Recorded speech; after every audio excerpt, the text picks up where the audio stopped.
Let's try that again, shall we? Ahoy and welcome to the Captain's Cast. It's a very professional show. I've been doing this a long time. Really long time. 114 episodes, Mr. Producer. Yes, that's right, here on the Captain's Cast. Live on a Sunday. How are you? Hi. How are you? I had massive technical difficulties. Had to restart the whole system. I could have just done a restream, like directly through Restream, but the sound quality is trash. When you let StreamYard restream, it doesn't matter. So I have to use OBS for the audio. I just have to. So welcome, my dear chat. Let's not do that again. There are a lot of moving parts. I have about 15 spinning plates now, but whatever. We roll with it. I own it. Don't ask. So I have been watching Solo Leveling to answer your question, my dear Staffheady, and it continues to impress. We'll get into that. Minecraft has unleashed mayhem on the country. It's fascinating to ponder this Minecraft phenomenon because I'm of two minds about this. On the one hand, I mean, the story is nonsense, it's pure drivel, it's crap, but on the other hand, it seems to be making people happy. It's kind of it's not, Five Nights at Freddy's is a much better film, like a much, much better film. Still, it's a similar situation because Five Nights at Freddy's was not excellent. I mean, compared to this, Five Nights at Freddy's is a masterpiece, and it is a pretty good movie on the whole. I gave it a positive score, but still, I felt like there were things about it, I wasn't wild about it, but everybody was wild about it. And I like people to be happy. So I'm kind of two minds about it. We'll get into that. Wrangler says a whole lot of Ola. Star Fury says, what a boomer. No, it's worse than that stuff. Hey, I'm a millennial. Wrangler says the captain's old enemy, Mute Beard the Pirate. Star Fury says, have you seen the end of season 1 of Solo Leveling? I have not, Star Fury. I'm on episode 12. Is that the season finale? I think it is. I think that's the season finale. I'm almost there. He's trashing all the knights in the empty throne room.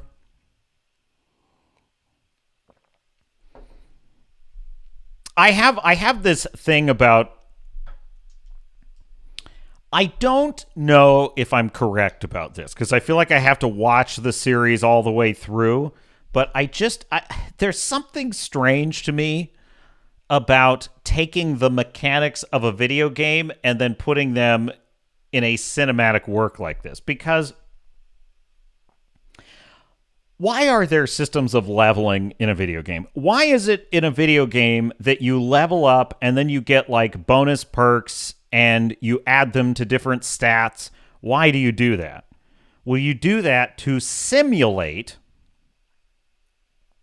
the idea of like a real person or a real adventurer getting better at a skill, learning new things, and using them in a practical way. It's to simulate, it's to allow you to immerse yourself in the identity of a fictional character that's getting better at things, right?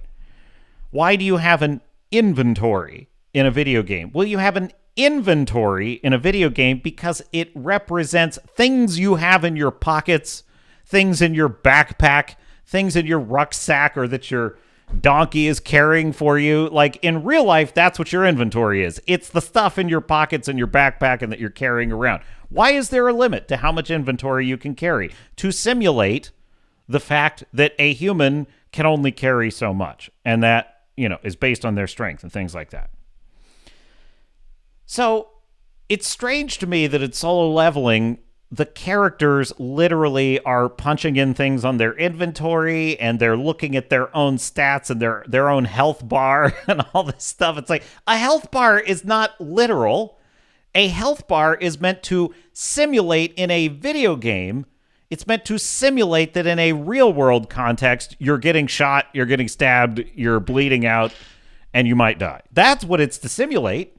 If it's a work of cinematic fiction, there's no need for all that. because you can just show it. You can just show. One of the things that I think is a weakness of Star Trek, the original series, like Deep Space Nine, Next Generation, Voyager, one of the weaknesses of those shows was that everything became the shields, and the shields just became a health bar.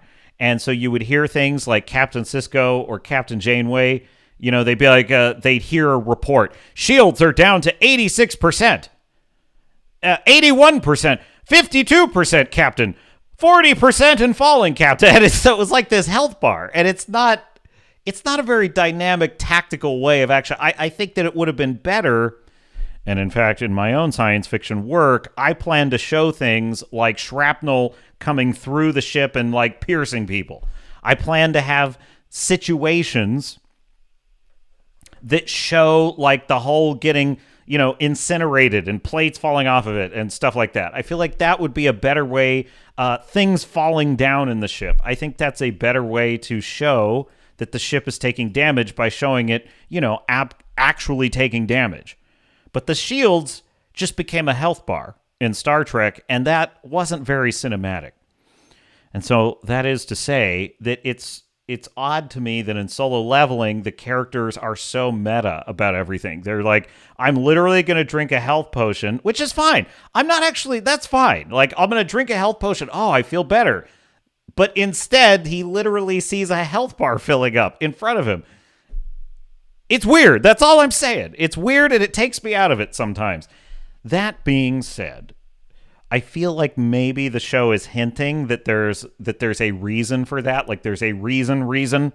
Not just the reason is we like video games and we wanted to make an anime that was like a video game. A video game is meant to imitate life. A video game is art imitating life. And now what we have is a film which is meant to imitate life, but which is instead imitating a video game which is imitating life. It's too many levels of separation. And that bugs me. I'm just being honest with you. It bugs me about the show. But I like the character of Jinwoo. Sorry, there's Jinwoo and Jinwoo and Jinchu, and I can't keep them all straight. But Jinwoo, the main character, he is pretty interesting, and I really like his journey, and I really like I like the concept of the leveling up. I like all the concepts they're getting at, right? That there's these magical gates, and there are these Dungeons and Dragons style creatures that come out of them, and we have no choice but to fight them on their own terms, which is with magic and armor and potions and all and mages. I'm fine with all of that. In fact, I think it's a really clever way to bring all that stuff into our world, and I'm totally fine with that kind of escapism. The only thing that weirds me out is the meta stuff of like, oh, my health meter is dropping. You wouldn't say that in a real world environment. You would just get stabbed and you would be like, oh, my arm. That's what you would feel. And the first episode was kind of like that. The first episode was like they just got their arm torn off and then the healer would come over and like regenerate something. And that made sense to me. So once I figured out why they don't just use machine guns, once I figured out, okay, why aren't they using just machine guns on these things? Asmund Gold had a great point about Jurassic Park. He's like, dinosaurs would never be a threat to us. Like, because everyone's talking about the direwolf. They brought the direwolf back to life. They just reanimated a direwolf, and they said, let's have a direwolf in the real world. And someone was saying on some TV show, I think it was Bill Maher's show, they were saying like, oh no, the next thing that's going to happen is we're going to reanimate dinosaurs. And Asmund Gold is like, that's not a problem. We'll just use guns on them. Why they just all you would need to do is shoot the dinosaur. They're dumb. That's why they're now in your Kentucky Fried Chicken. It's like that's exactly right. That movie creates so much intensity around. Yeah, if you didn't have a gun, the dinosaurs are a problem. You have a gun, the dinosaurs. The problem's over. There's no problem anymore. The movie just makes it complicates an issue that's not complicated. A Tyrannosaurus Rex would be a truly stupid animal, and all you'd have to do is fire a few rockets at it, and you're done. You're done with it. So my point with Solo Leveling is, why don't they just go in there and just rocket launcher all of those beasts?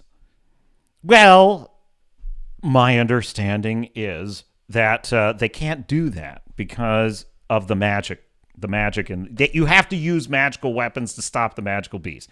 I'm okay with that. I'm fair. I think that's fair. I'm fine with that. Yes, Starfury, I agree with you. That is why Star Trek II had such a great battle. There are some Star Trek films and shows that did battles really, really well here and there. I'm trying to think of like a couple TV show. I mean, I know you hate this episode. I think Starfury hates this episode. A few people in the chat hate this episode, but the Voyager episode, which I love, Year of Hell, I thought represented damage to the ship really well. So there are exceptions to that rule. I do think the Defiant in Deep Space Nine often represented damage well, because it would actually, like, you would see the shots go through the hull and stuff, and it was cool. But that being said, that's sort of the problem. Whenever there's just a health bar, I think that's kind of a weak storytelling device. And Enterprise tried to get away from that, but then it just wound up introducing hull plating instead. And it was like, well, you just introduced a different health bar. Because they don't have shields in Enterprise. They have polarized hull plating, which in theory should have been more interesting, because it would have been like, oh, we just lost a section of the hull, or the ablative armor just detonated, and now that whole part of the ship is useless, and none of that ever happened. It was just like, hull plating at 80%, hull plating at 50%, Captain, dropping fast. So, Starfury says, you will find out why the system is set up the way it is, and it's not what you think. Okay, fair enough. I'm willing to be patient. It's not a deal breaker. It's just it's an observation. It's something that's bugging me. It's a splinter in my mind I'm trying to work out. Wrangler says, converting game mechanics to narrative can be done, but it really helps when you go into creating the mechanics with narrative in mind. Taking straight mechanics from an existing game is difficult. Well, I'm saying that if there's truly a story-driven reason for why it's so meta, that's one thing, and I'm okay with that, and I'm patiently waiting to see if that's the case, and I have some reason to believe in Solo Leveling that is the case. What I'm saying is, it's silly to me to use game...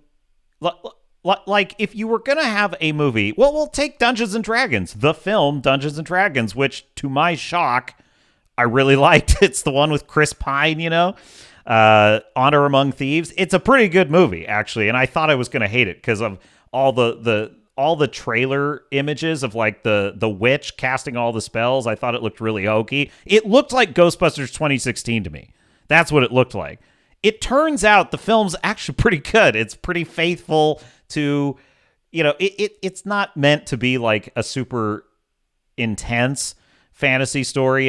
You're not getting Lord of the Rings here, but it's also not a parody either. It's sort of light, but also taking it seriously. Like, Chris Pine's character has a real, character-driven motivation for why he's doing what he's doing and why he's on this quest, and he's a pretty likable guy, and his group of heroes is pretty good.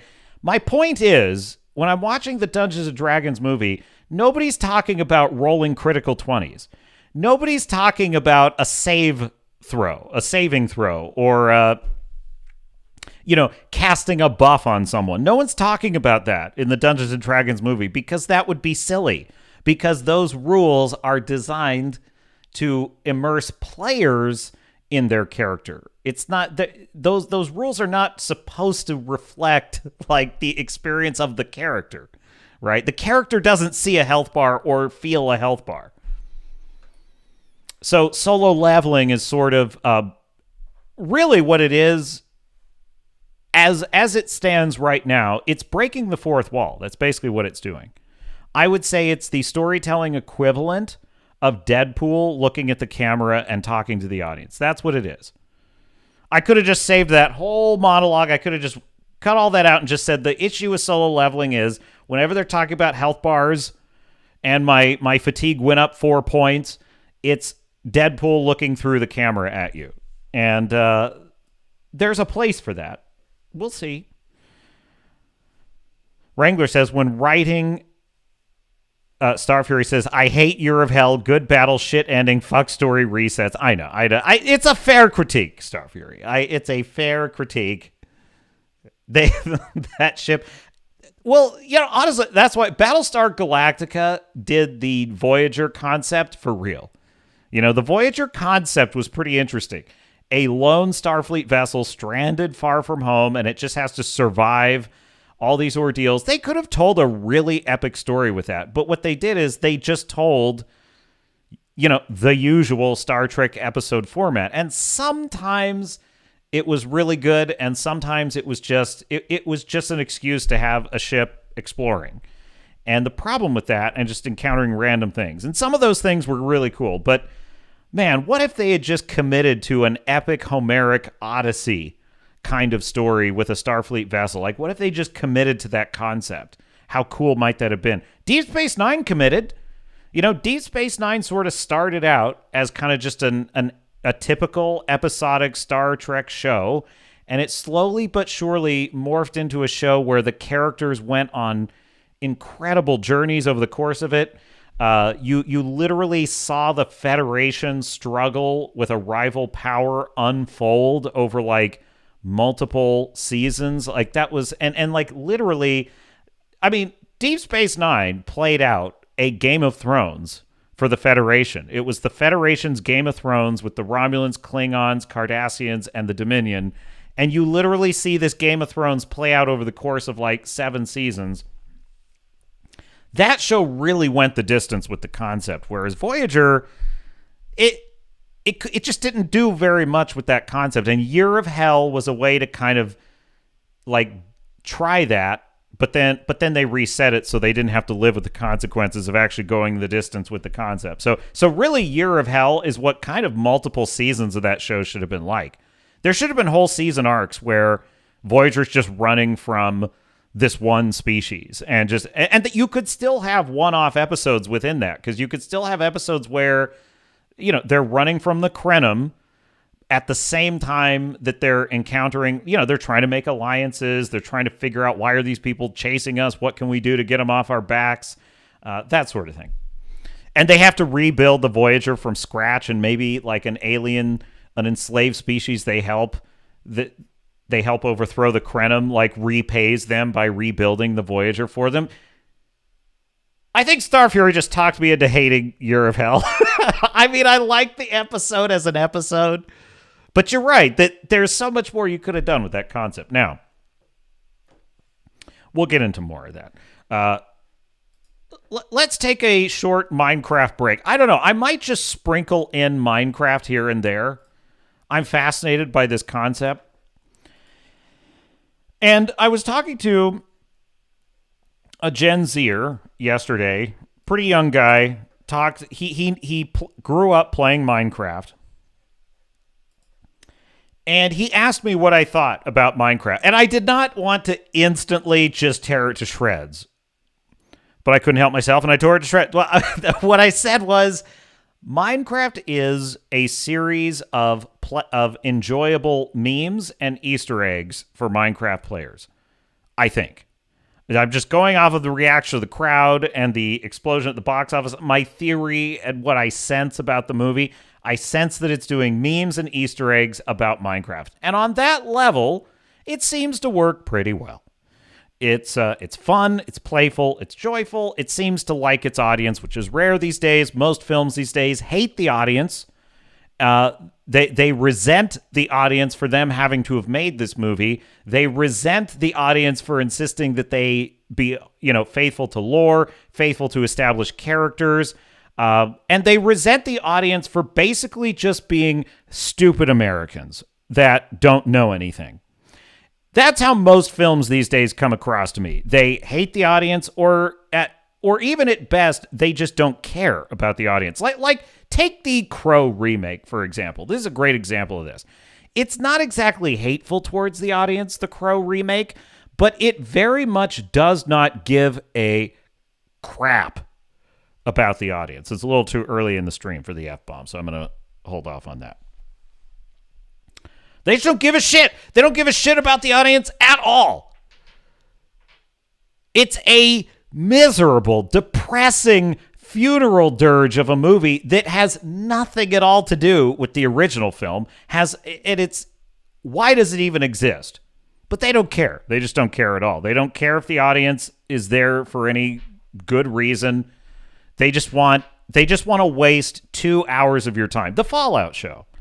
The Fallout show is another great example of this. The Fallout show was made by people who think they like Fallout and who don't actually care about the Fallout world. They just like the memes in Fallout that appeal to them, such as the America portrayed as a jingoistic, fascistic state and being made fun of. They like that. They like that quality quite a bit. They like the wacky, zany Bethesda crap that makes fun of everything. They love that, and they don't really care about the actual audience for the show because, as Mahler, the Longman, put it, this is a show that doesn't remotely respect your time. That would be the Fallout show, because the plot is a mess and it's complete nonsense.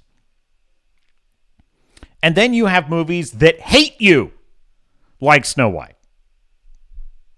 Or Daredevil. Daredevil Born Again hates you. It hates the audience. Why are we here? You stupid Walmart Americans are the reason that we have to write this superhero drivel. Screw you. That's the feeling I get when I watch that show. So Minecraft, quite unusually, seems to like its audience. Whether or not it's doing a good job of anything is beside the point. It does seem to like that I'm there. You know what I'm saying? And I appreciate that. That wins at some points in my book. And I explained this to this young man. And then I said, here's the bad news. The story is drivel.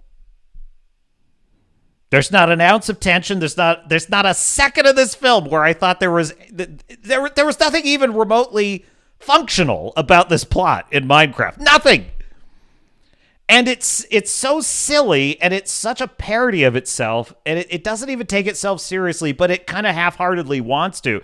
It invests all this time building up these characters that are supposedly going through a hard time and needing a break in life, and it does all that work to invest in these characters, and then it throws it all away on this obnoxious plot with the pigs and the pig witch. No, not Rachel Zegler. That's not what I did not say that Rachel Zegler was the pig witch. I'm saying the pig witch in Minecraft.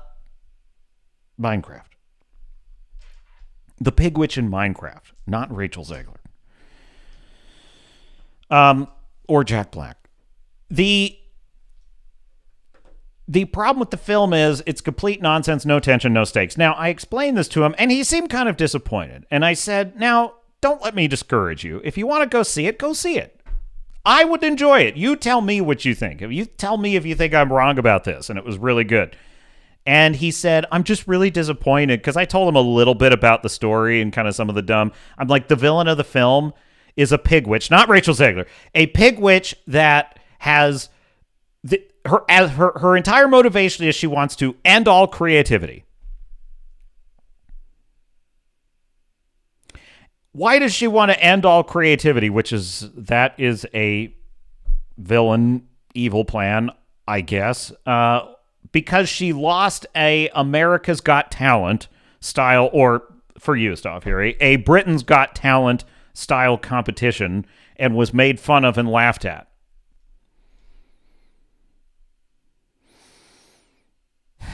Okay, so I explained this to him, and you know what he said? He had such a fascinating point. He said, here's what I think. Now, remember, he's like 21. I think he's 21 years old, okay? So he's perfect age for someone that's grown up with Minecraft. He is a massive Minecraft player, fan, Minecraft gamer. He knows all the lore. Okay, so this is what he tells me. He says, the villain of the movie should have been Hero Brian. Now, he said Hero Brian, but when I looked this up on the internet, it's Hero Brine. I don't know how this is pronounced. Is it Hero Brine or Hero Brian? I don't know. I'm going to go with the phonetic pronunciation until I hear otherwise. Redoubt Productions, you can help me out with this. Hero Brine, okay? So he tells me about this urban legend that grew up among the Minecraft community, which is players would be messing around in their little sandbox. You know, they'd be digging, they'd be building their houses, all that good stuff. And I'm going to sound like a boomer explaining this, okay? But we're just going to go with it because I don't know that much about Minecraft, all right? So I'm doing the best I'm doing research here. Okay, so some players would report a shadowy figure, sort of like a ghost or even like a kind of shadow person that would just appear in the game. And it was super spooky and creepy. And I guess this entity would mess with people in the game. And it created this internet sort of creepypasta.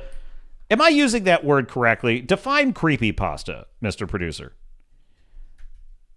What's it mean? Meaning? That's what I'm saying. A horror-related story or legend that circulated on the internet, often anonymously. Perfect! Thank you, Mr. Producer. So you're saying I'm exactly right about this, and I used the term absolutely perfectly. Thank you. I appreciate that. Staffyede says, just checked under the couch cushions. Britain has no talent. Starfury says, the Voyager should have followed the USS Equinox route rather than the goofy two-shoes Federation bullshit. We should have seen the gradual compromise of values to get home. I could not disagree with you more, Starfury, but I respect the point. I really do. Yes, Zegler is the pig witch in every unit. I did not say she was the pig witch, Starfury. I did not say that Rachel Zegler is a pig. I did not say that, nor would I, because that would be very rude and disrespectful. Where was I, Mr. Producer? Hero. Oh, yeah. So a creepypasta circulated the internet about this mysterious figure, Hero Brine, that would just appear in the game and mess with you and had like glowing eyes and other creepy shit. I don't know. Anyway. Then, it turns out it was a myth. It wasn't really happening, so supposedly. I don't know. But it's a conspiracy theory, I guess. It was trolling, whatever. It wasn't really happening. But then, apparently, the Minecraft game developers caught wind of this, and to have a little fun with their player base, apparently they inserted this Herobrine character into the game. And he's basically like a malevolent entity that will appear and kind of mess with you, I guess. Now, this scared the hell out of my young friend here, who was telling me this story, because he was a kid when this was circulating, and so it terrified him, and he'd be running around in his little Minecraft world, you know, freaked out about Herobrine. And what he told me is Herobrine should have been the villain in the movie. And I was like, dude, that is already 1,000 times better than this movie. I told you, my dear sailors and starnauts, usually I sit in a movie like this and I'm like, how would I fix this? And I could come up with some kind of answer. I walked out of that movie and I was like, I have no idea how you even make a good movie out of that. I don't think it's really possible because it's just such nonsense to begin with. Nothing about it. I can't look at block figure characters and get invested in them. I just can't. But then he tells me Herobrine should have been the villain. And I immediately got a kind of eerie feeling as I was picturing it. And I was like, now that's really interesting. I said, that's a really great way to get at it. And I said, that tells me that the creatives behind the Minecraft movie basically read Wikipedia about Minecraft and the memes, and that's how they made the movie. They basically they are Wikipedia Minecraft experts, not actual. They didn't actually speak to real Minecraft players that had grown up playing the game. They didn't actually find out what they would think was interesting. That's such a better idea. It's such a better idea instantly. Which tells me I'm correct about this. The movie's trash. In terms of the story. But apparently, the damn thing is going absolutely gangbusters. Wrangler says, I still say that Rachel Zegler is the best thing that happened for Brie Larson. Absolutely. The Piglins, that's what they're called. The Piglins. All right, let me find this.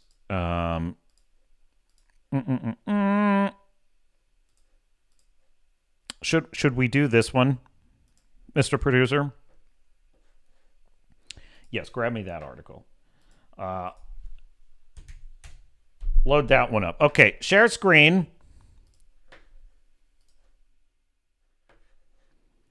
Oh, we need the Mozilla browser, Mr. Producer. There it is. Okay, hat tip cosmic book news. Minecraft sequel in development. Box office smashes $200 million second weekend. So, like, absolutely just crushing it. A Minecraft movie smashes $200 million at the domestic box office. Similar to its first weekend, it's expected to blow by the estimates and have a big second weekend. And a sequel is in development. Oh my God, they raced. They raced into the studio when they saw the box office, and they're like, "Get me a sequel!" This is like water in the desert for Hollywood. That they are so happy. They are so happy that I bet they were braced for a bomb because of some of the negative buzz around the trailer.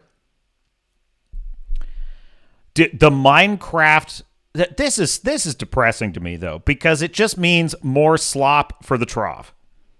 This is more slop. It's just like Asmongold said. You may say, Captain Garrett, that a Minecraft movie is slop, but the world's full of hogs. And they're going to get more slop. Blows by $200 million domestically. On Thursday, it brought home another $7.1 million, past the $200 million mark at the box office. Second weekend estimates were originally around $65 million, projecting a 60% drop. However, those estimates have been revised due to the rabid fandom showing up on a Friday. The estimates now offer a Minecraft movie will bring in over $80 million for only in its weekend round two for around a 51% drop. So basically, this thing's like it's not slowing down. The flick has been compared to both Super Mario, a far better movie in my opinion, and Barbie. Barbie is slightly less nonsensical. So both event movies, as a Minecraft movie, actually outperformed those billion-dollar films in its opening weekend. However, during the week, things dipped a bit for Minecraft, but it's still right up there. So there you go. Oh, look at so someone brought so this is unleashing all kinds of mayhem at the theaters. This is just now here's the interesting thing about this. Is this because they're memeing at the movie or memeing with the movie? That's the question. Is this like an It's Morbin time kind of meme, or is this like we actually love this kind of meme? I can't call it, folks, but like this is something that happened in the theater.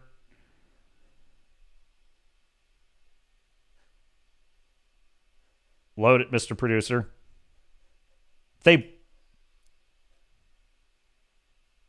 Look at this.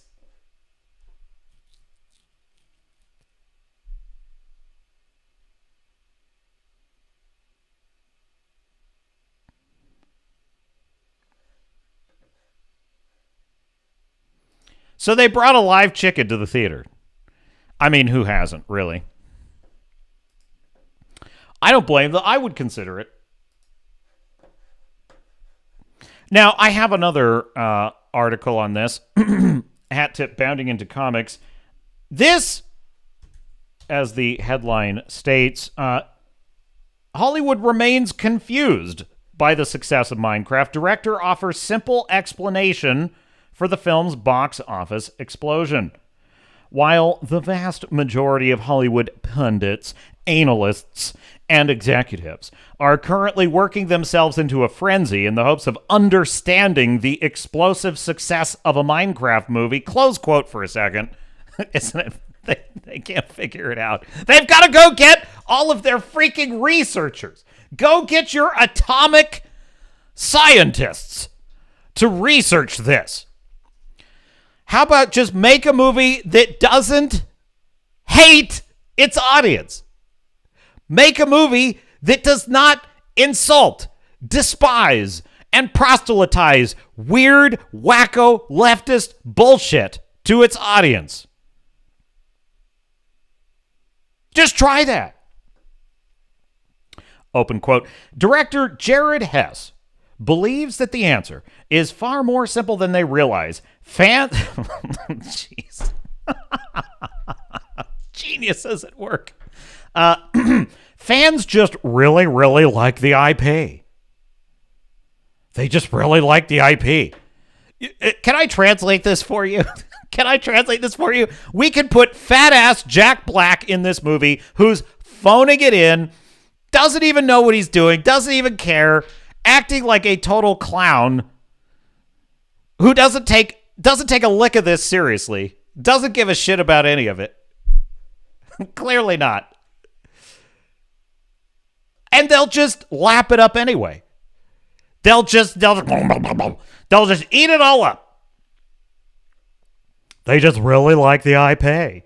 Having climbed its way into theaters on April 4th, Jack Black and Jason Momoa-led video game adaptation has thus far pulled in more than $172 million as of time of writing. It's actually $200 now. In doing so, taking home the records for best start for a video game movie and best Saturday performance in the history of Warner Brothers. And in one of the most stark displays of industry audience disconnects seen in recent memories, the breakout performance of the live-action Minecraft outing has left many there's a word missing there. Scrambling to find an explanation for why this movie, even with the widespread acknowledgement that it's less than great drivel nonsense, I would say, was able to shame other big-budget, youth-friendly releases such as Mufasa: The Lion King, Captain America: The Mothman, Brave New World, and Snow White. I can actually kind of answer, first of all, Captain America: Brave New Mothman is not about Captain America. That's that movie's chief failing. The Mufasa: The Lion King is based on a property, The Lion King, which does not have even a tenth of the fan base of Minecraft. Minecraft has raised generations, or at least a generation, of young adults now. Worldwide. Why? Minecraft is a massive property that dwarfs anything Disney has. Secondly, Mufasa is a soulless, pathetic, corporate regurgitation of a better film. Or at least the lore of a better film. Open quote. For example, in her analysis, Variety's Rebecca Rubin sought the insights of various Hollywood analysts and consultants, eventually walking way with a they really need a grammatical editor on Bounding Into Comics list of 5 factors that were allegedly responsible for a Minecraft movie's popularity. Quote, all audience appeal. Can I translate that one? No audience. In other words, this movie is not telling the audience this wasn't made for you. That would be all audience appeal when you welcome all of the audience. How is this our life? When you just welcome anyone who wants to see your movie is welcome to see your movie and have fun, by the way. The movie won't hate you for having fun with it. You know, so many movies these days, like take Joker, Folie à Deux. Joker, Folie à Deux is a movie that was made because it hated the fans for liking the first one. That's why they made it. They hate you for liking Arthur Fleck. So they made a whole massive movie designed to say, screw you! Screw you, you disgusting plebs! How dare you like our first movie? You were supposed to be ashamed of yourselves. Go to hell! Like, that's what Joker Folie à Deux. Designed to be a middle finger to the people that made them a success. It's incredible, isn't it? So a Minecraft movie has decided to trade that for something called, now get ready for this, analists, start your recorders, The atomic nuclear physicists over there in Hollywood have figured out that there's a really good thing you could do called all audience appeal. That's number one. Number two, marketing tie-ins galore. Well, market harder. We gotta market hard. Market hard, people. Number three, pent up demand. Pent up demand. Number four, the video game boom. Video games are hot right now. And number five, a social media supernova of discussion. Now, this is a dangerous one because a supernova of social media discussion also occurred with Snow White, starring Rachel Zegler. Not the Pig Witch, Rachel Zegler. That was the wrong kind of social media supernova. Quote, likewise, though he did acknowledge Hollywood's near universal miss regarding their Minecraft predictions, Deadline's Anthony De Alessandro attributed large parts of the film's box office poll to social media influencers. Oh, no, this is great! Amazon is going to run out there now. They're going to, that's it. Go get me more Lord of the Rings superfans. Go get me more superfans for Harry Potter. Go get me more superfans for the MCU. That's the ticket. A myriad of marketing stunts.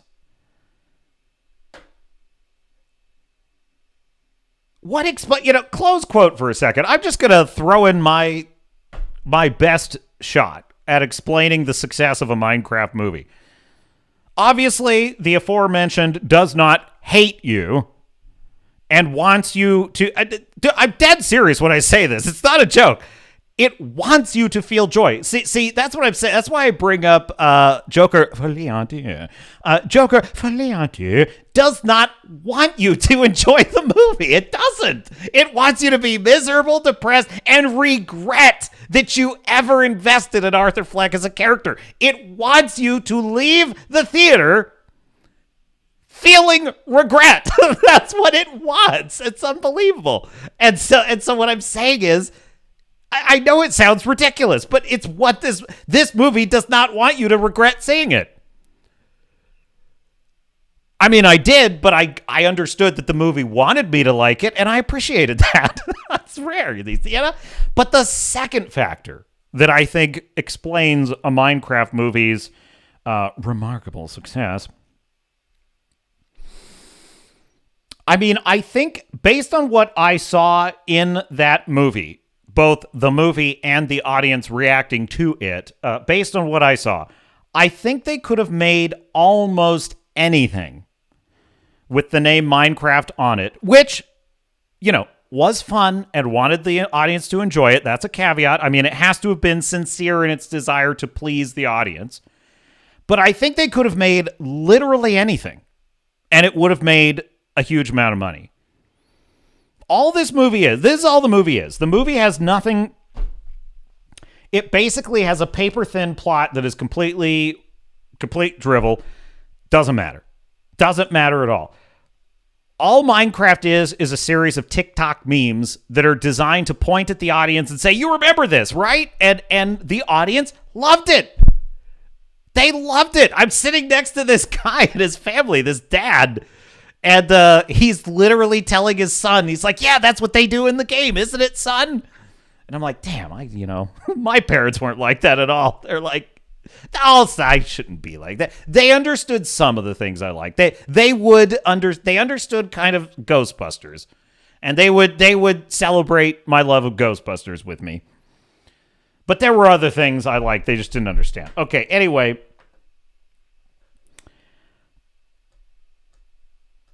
That's it. I mean, look, you have such a massive audience. I just don't think there's any way you can go wrong with Minecraft. How could you have made it not work? The only way you could make this movie not succeed, in my opinion, is if it hated its audience, which could very easily have happened. because it happens about 20 times a year with these IPs. There, quote, there was an immense audience that was so passionate about the game and for whom Minecraft was such a key part of their childhood adolescence, just something that they loved. The game itself is so creative, but it's also ridiculous and really funny and absurd in so many ways. That was so much of the appeal to me in adapting it. It was like, this is Hess, the director of the film, how can you just do a ridiculously fun and funny adventure movie in this world? All those goofy, dorky things we just really tried to celebrate and were super conscious of while making it.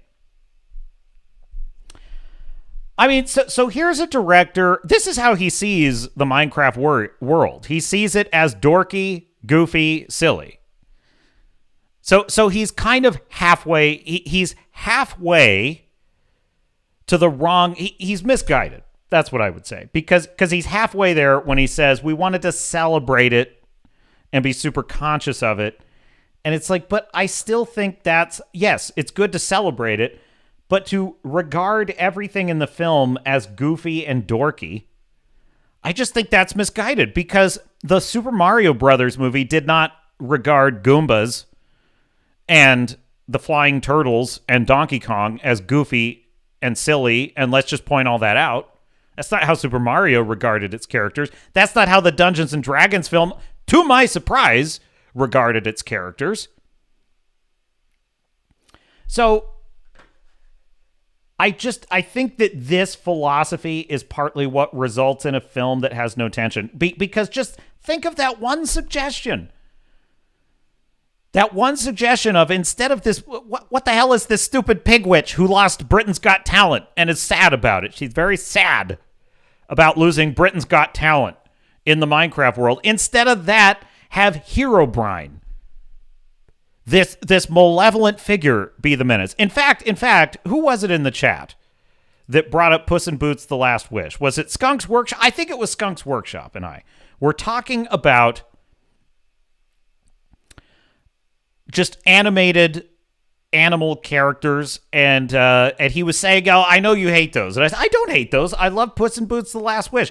Puss in Boots: The Last Wish took a character that could have been faintly ridiculous and made an incredibly brilliant, high stakes Golden Fleece story that was still fun. It was incredibly funny and hilarious. It had a really lighthearted and beautiful message to it, but it also had some incredibly menacing villains and some really high intensity stakes.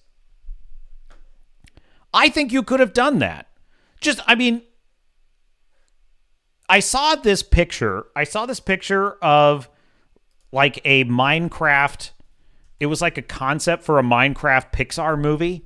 And I thought, now this could really, if Pixar, old school Pixar, had done this, it could have been a really cool movie. I bet it would have been an amazing story. And I think that the way to do that would have been to make it an all animated film. Just make it, make it like A Bug's Life. Make it like Monsters, Inc. Make it like Cars, where you're totally immersed in that world and you never leave it. Like, you're just there in that world and the characters live in the Minecraft world. You still have the memes, you still have the funny stuff, but you create a real story. Now,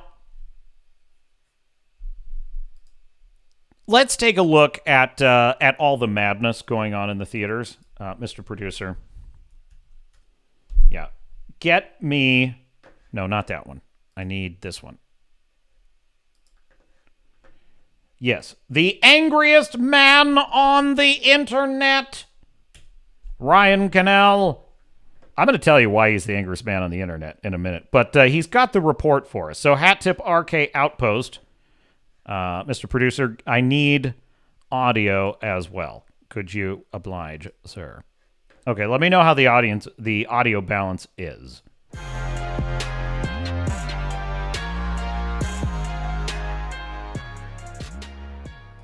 Over the weekend, Minecraft shattered all of the expectations for its opening weekend at the box office. It doubled what the industry thought. It doubled what Warner Brothers thought they were going to make on just the opening weekend.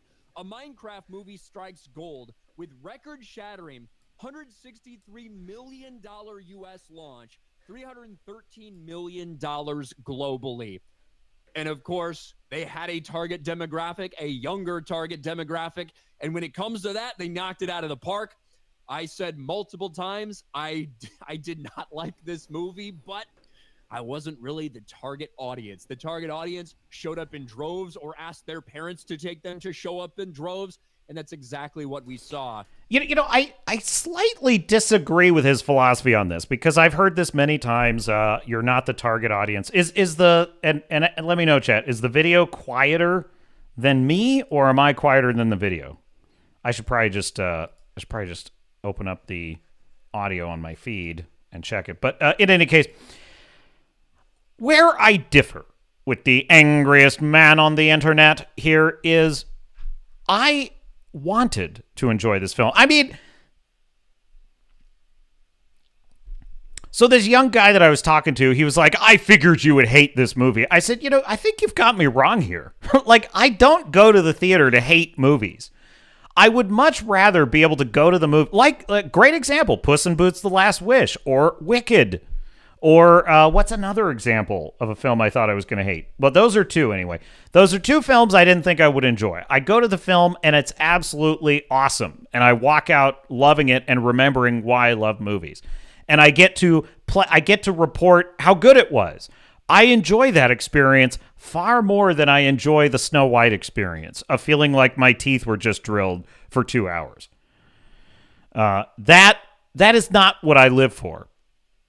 But if I have to live through it, I'm going to tell you what I think about it. And I told him that I would rather the Minecraft movie were a good film. And, you can say all day long, I'm not the target audience for this. Well, so what? Is there a target audience for Finding Nemo? Is there a target audience for The Incredibles? You could argue that the target audience is kids or young adults, but those movies are beloved by everyone. People of all ages used to love those movies. Pixar used to be really good at telling a child's sort of fairy tale, but also in a way that was fun and entertaining for everyone. Absolutely everyone. You could do that with Minecraft. They should have done that with Minecraft, and I'm here to tell you that if you are a Minecraft fan, there's nothing wrong with enjoying this movie for the series of memes that it is. I still think you deserve better. I just do.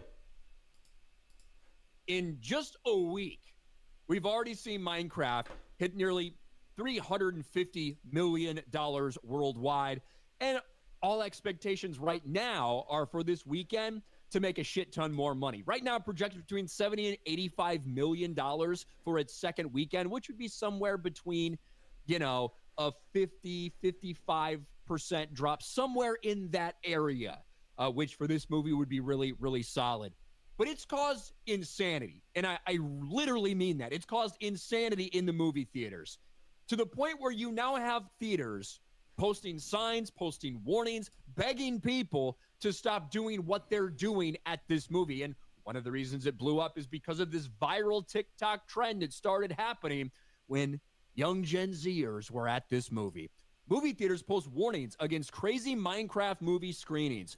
Screaming and taking part in TikTok trends will not be tolerated. Now, some of these are posted in the UK, where they're a little bit more serious about going to the movies there. You hear people clap and cheer and applaud at movies from time to time. Nothing like we're really seeing on this level. Let me show you some of the tamer reactions from the Minecraft movie that we have so far.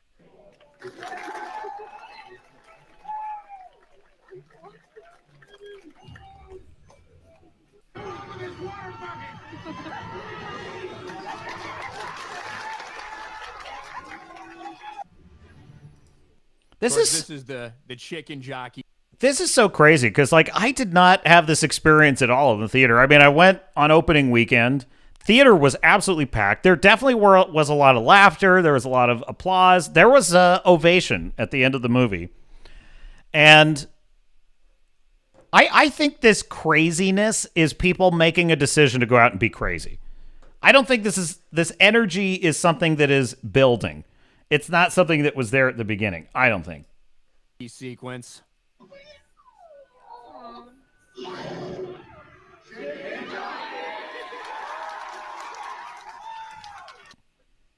So, oh, I am Steve. We got to get to the I am Steve one. Here we go.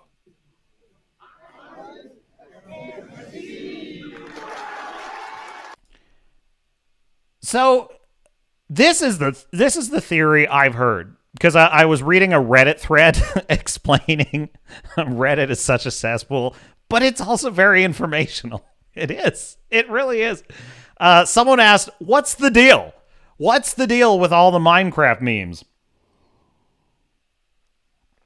What started all this chicken jockey? You know what I figured out Reddit is? Reddit is a den of nihilism.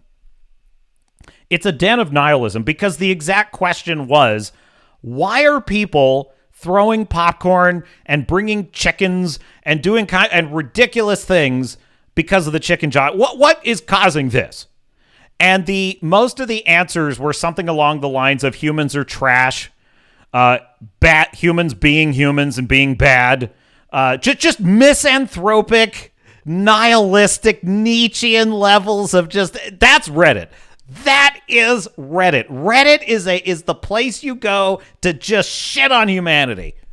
We're doomed. There's no hope. We're trash. We're awful. We should all be sterilized. Like, that's basically the attitude of your average Redditor, okay? Humans are trash. It's like in internet terms, in terms of like an internet forum, Reddit is like the Great Pacific Garbage Patch, just floating out there. Now, within all of that nihilism and misanthropy, there was like a pretty good explanation, which is it basically, I forget the exact escalation of it, but there was like a whole escalation. Well, first it was this, and then it was this, and now it's that. And basically, the short of the long is, this is the Morbius meme. This is it's Morbin time. In other words, the audiences are making fun of the movie. You know what it is? It's like the comments in the Snow White trailers, and it's like, I loved the part with Bilbo picking up, the Terminator and throwing him across the room. It's my favorite part of the movie. That meme. It's basically that. They're making a joke about how the movie sucks, but they're acting as though they like it. So it's irony. It's irony, Mr. Producer. Irony. Shall I define irony for the audience? That would be mansplaining. Okay, I won't do that. I could be wrong about this. It could be that the audiences just really love the movie, but I tend to think that they're making fun of it. So that's one of the more tame ones, right? Here's another one, somewhat tame compared to what we're about to show you. Hold! Hold! Chicken Jockey! Yes!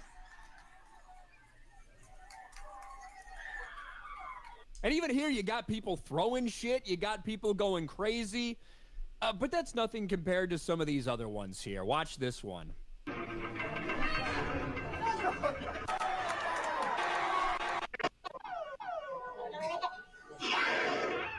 Chicken Jockey!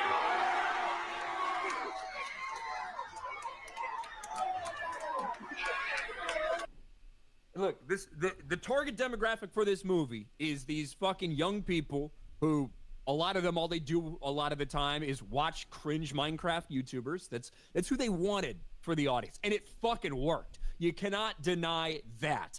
That's who this movie was made for. That's who's coming, and that's who's doing these fucking TikTok trends. Here's another one.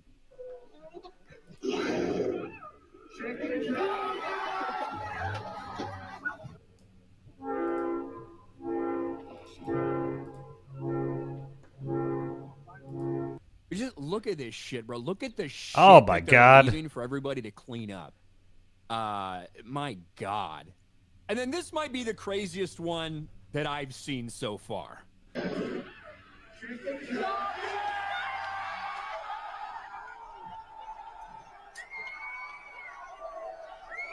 Now, I know it's difficult to tell, But this person is holding an actual fucking chicken. It's the end of our civilization. An actual fucking chicken in his hands, which you see right here and right here.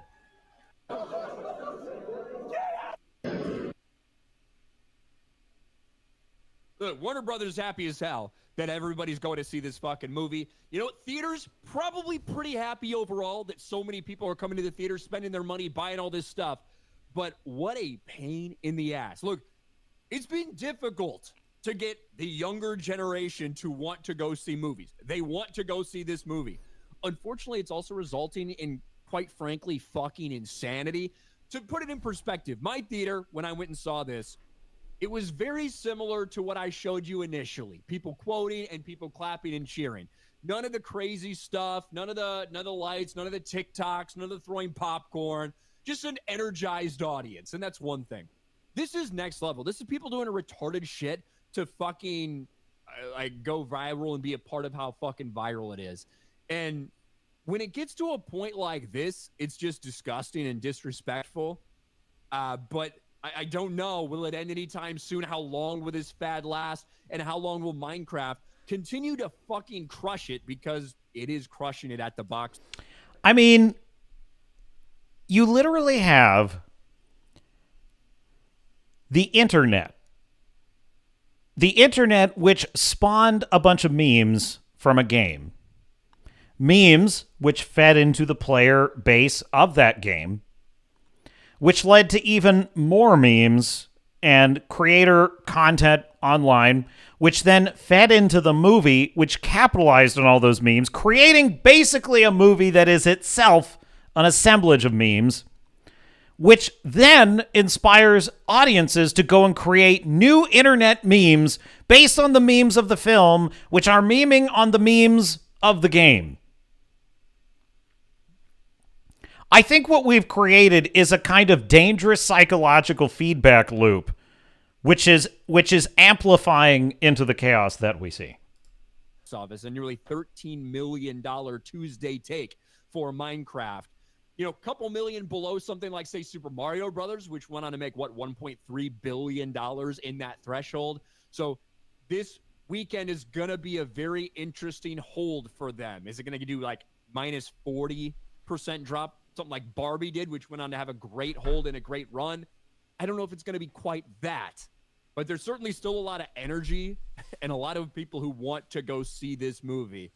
I don't know if I would want to go see it if I knew that that these entitled fucking pricks, to be honest with you, if that's what was waiting there for me at the theater. Yeah, that is... That also brings me to my next point, which is why is Ryan the angriest man on the internet? Well, there was this moment on Friday Night Tights last Friday. Here we go. Right here. Hat tip nerdrotic. The losers that are like, I don't want you in my theater, Ryan, because the all. Yeah. That's under the tray. So they were talking about, you know, they're talking about like how people don't like people that talk in theaters. I certainly don't. And it triggered Ryan. Gosh. It's the train's fault. All you fucking losers that are like, I don't want you in my theater, Ryan, because the brightness is turned literally down to the fucking bottom, to the point where you can't even fucking see if I'm on my phone and I can barely see it and I have it out. Literally, go fuck yourself. Come the fuck Unless you're like looking into your lab. I'm sure. He's like, go fuck your own face. Screw you. He's the angriest man on the internet. With my fucking privacy screen that I have on, you can't even see what's on. There's a lot of defensive energy here. Pussy ass. Someone once told Ryan to turn it off. Stupid motherfuckers I ever see you at a theater. My God. I think this is a good point in the show that FNT Employee of the Month, based on his customer service, is Ryan Kittle, ladies and gentlemen. Ryan, you can work I've legit been making. He's like, oh, go fuck yourself. He's so mad. He gets so mad. Now there he goes. Ryan Cannell. A man of such rage, of such endless hatred, of such unremitting fury, that one must see it to believe it. My dear Chad. Starfury says, can I break out the flamethrower for the fucking dregs of humanity? Yeah, well, you absolutely can, Starfury. I'm just picturing like an Inglorious Bastards ending to one of those theaters. Brought to you by Starfury. I mean, the only reason I would be such an innocent bystander if I were in that theater. I would absolutely be collateral damage because I only went to see that movie to torture myself, to farm content for you, my beloved sailors and star nuts. That's the only reason. I wouldn't see this movie. There's no chance I would see this movie if I weren't trying to, like, observe it, review it, understand it, analyze it, figure out what makes it tick. What else is in the stack of stuff, Mr. Producer? So continuing on Minecraft. So the commander, D-Day Cobra, he walked out of the Snow White movie. He walked out of it. And he did a car video. And the car video went bananas. Everyone got really excited about it. And it got lots of traction. Well, he did it again, folks. He did it again. I have not seen this, but so he just repeated the exact same title on the video, which is I walked out of the Minecraft movie. Mr. Producer, I have too many screens open here. There we go. Thank you. Here we are. Roll tape. What's going on, everyone? Welcome to another car video, and today we're talking about... Wait, what camera does he have? Or what microphone, I mean? I gotta get that. I need that microphone, whatever it is. It's got like the O with the slash through it. I gotta figure out what that is. The Minecraft movie. I did walk out of the Minecraft movie after it was over. That's right. This is not a Snow White situation. I watched... Oh, he clickbaited me! Oh, he clickbaited me! Oh, that makes me so mad! Oh, damn it! He said in the title, he walked out. And I was excited, because I was like, oh, he walked out of a second one. Just the guy he freaking clickbaited. We'll roll it a minute more. Movie, and then I walked out after the end credit scenes, which there were multiple. Yeah, I didn't stay for those. Fuck that. I was aware of the end credit scenes because I had people with me from the Geeks and Gamers team that know more about Minecraft than me. So I'm not a Minecraft gamer. I've played it a few times, but it's just not my cup of tea. I'm more into Alpha Giga Chad games like Nintendo games. So I focus on the alpha male games because those get you chicks. Not these little kiddie games like Minecraft. Sarcasm, obviously, but Minecraft has a huge fan base, mega fan. So there. Okay, so there's a show. What is it called? I got to figure this out. Oh, because I've only just discovered this. The show is called. It's like a. Oh, that's it. It's called Love on the Spectrum. Love on the Spectrum. That's the name of the show. Okay. I didn't know this was a thing. I guess it's on Netflix. So I went over to a friend's house last night, and they were watching this show, Love on the Spectrum. So it's like it's a reality TV show, and it's about setting up dates between people that are like autistic or they have Asperger's or some other mental handicap. In other words, they're on the spectrum, and so they're trying to like get them together, you know. And it's so there's this guy on the show, you know, it's his first time ever on a date with a woman or something like that, and this is how he starts the conversation at dinner. He's like, there's this movie called The Fly with Jeff Goldblum. And so in the movie, he's a scientist and he creates a teleportation machine and he teleports himself. But he doesn't know that there's a fly in the machine, and he teleports himself with the fly in it, and the fly becomes part of him, and he starts turning into this insect, and he starts spewing out all this acid and dissolving things, and he turns into this giant bug thing, and the whole time, this girl's just like, listening to him. And he just keeps telling all the gross scenes. And he starts pulling his fingernails off and squeezing pus out of it and stuff. And I'm just like, oh my God. And then he kind of just awkwardly, the story just kind of awkwardly drops off and ends. And she's like, yeah, cool. And then he says, would you like to take a walk with me in the Japanese garden before we leave? It's like a South Park episode. It was so funny. And then she says, yeah, that'd be great. And someone else is watching the show is like, that's a Chad move right there. Nice. And I said, this is the dating show for me. I belong on this show because that's exactly something I would do. That's exactly what I would do. I'd be like, okay, so have you seen The Fly? Well, that's not really my type of... Okay, so here's what happens. It's Jeff Goldblum. And my friend was like, Garrett, we're going to get you on this show. And I was like, really? Oh, that's great. That there is someone out there for me.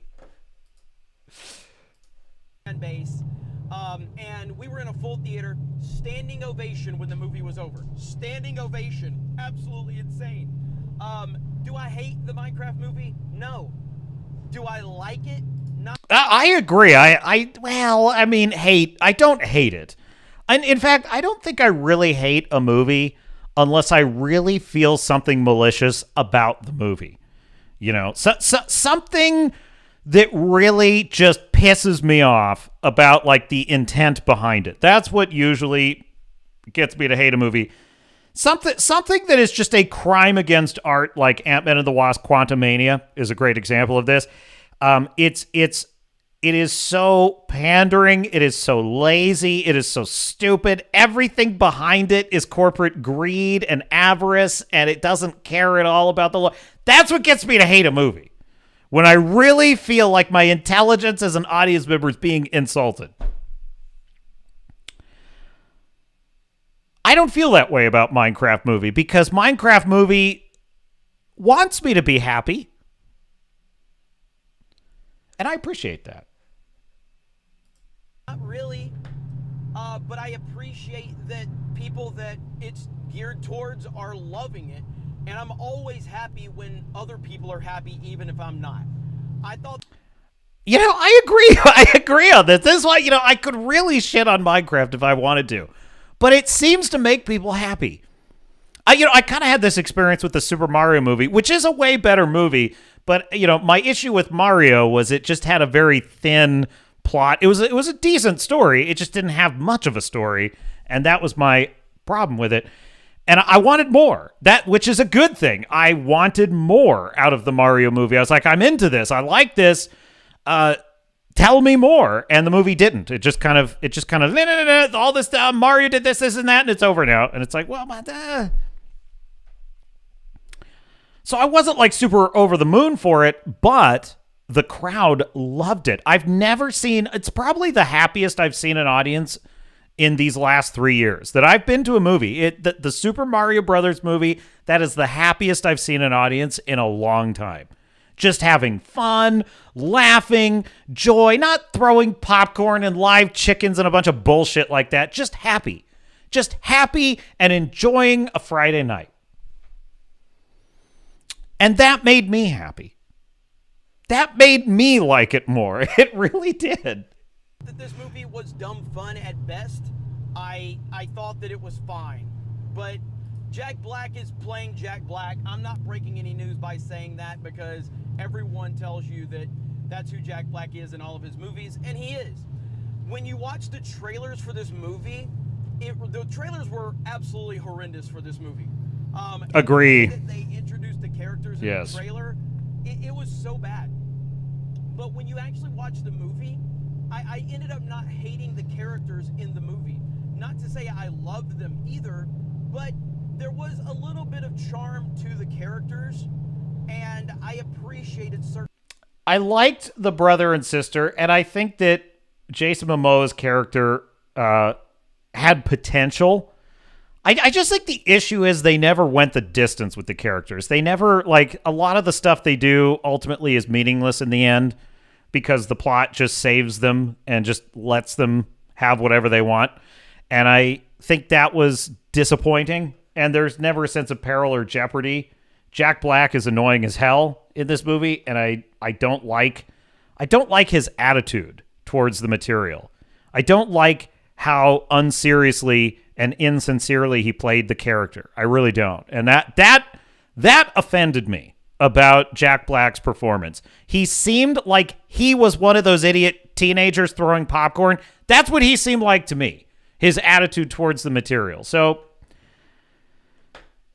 I kind of half agree with Jeremy's point here. I think these characters are fairly empty for the most part. They don't really do anything for me.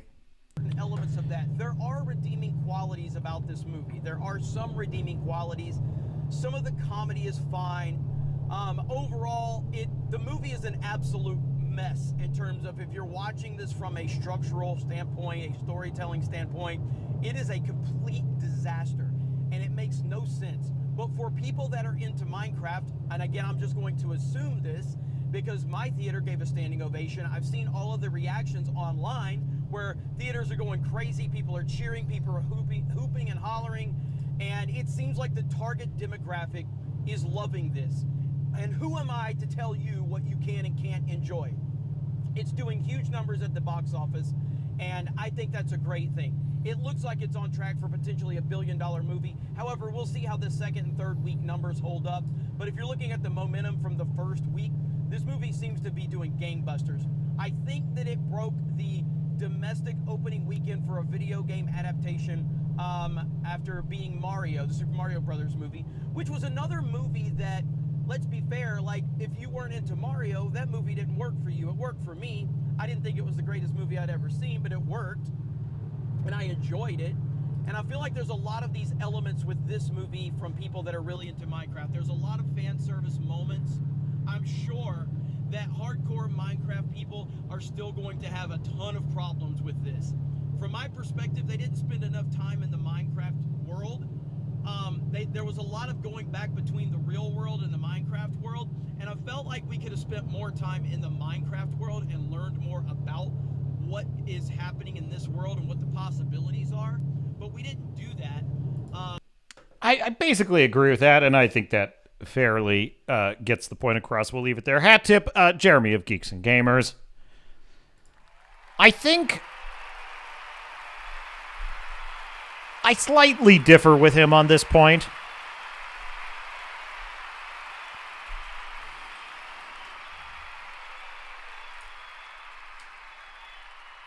Because he's basically saying we didn't get enough of the Minecraft world, and the reality is, I think part of the problem is the real world just does not mesh well with the Minecraft world. Something about these real people being in this cartoon world, it just did not work at all. It just threw me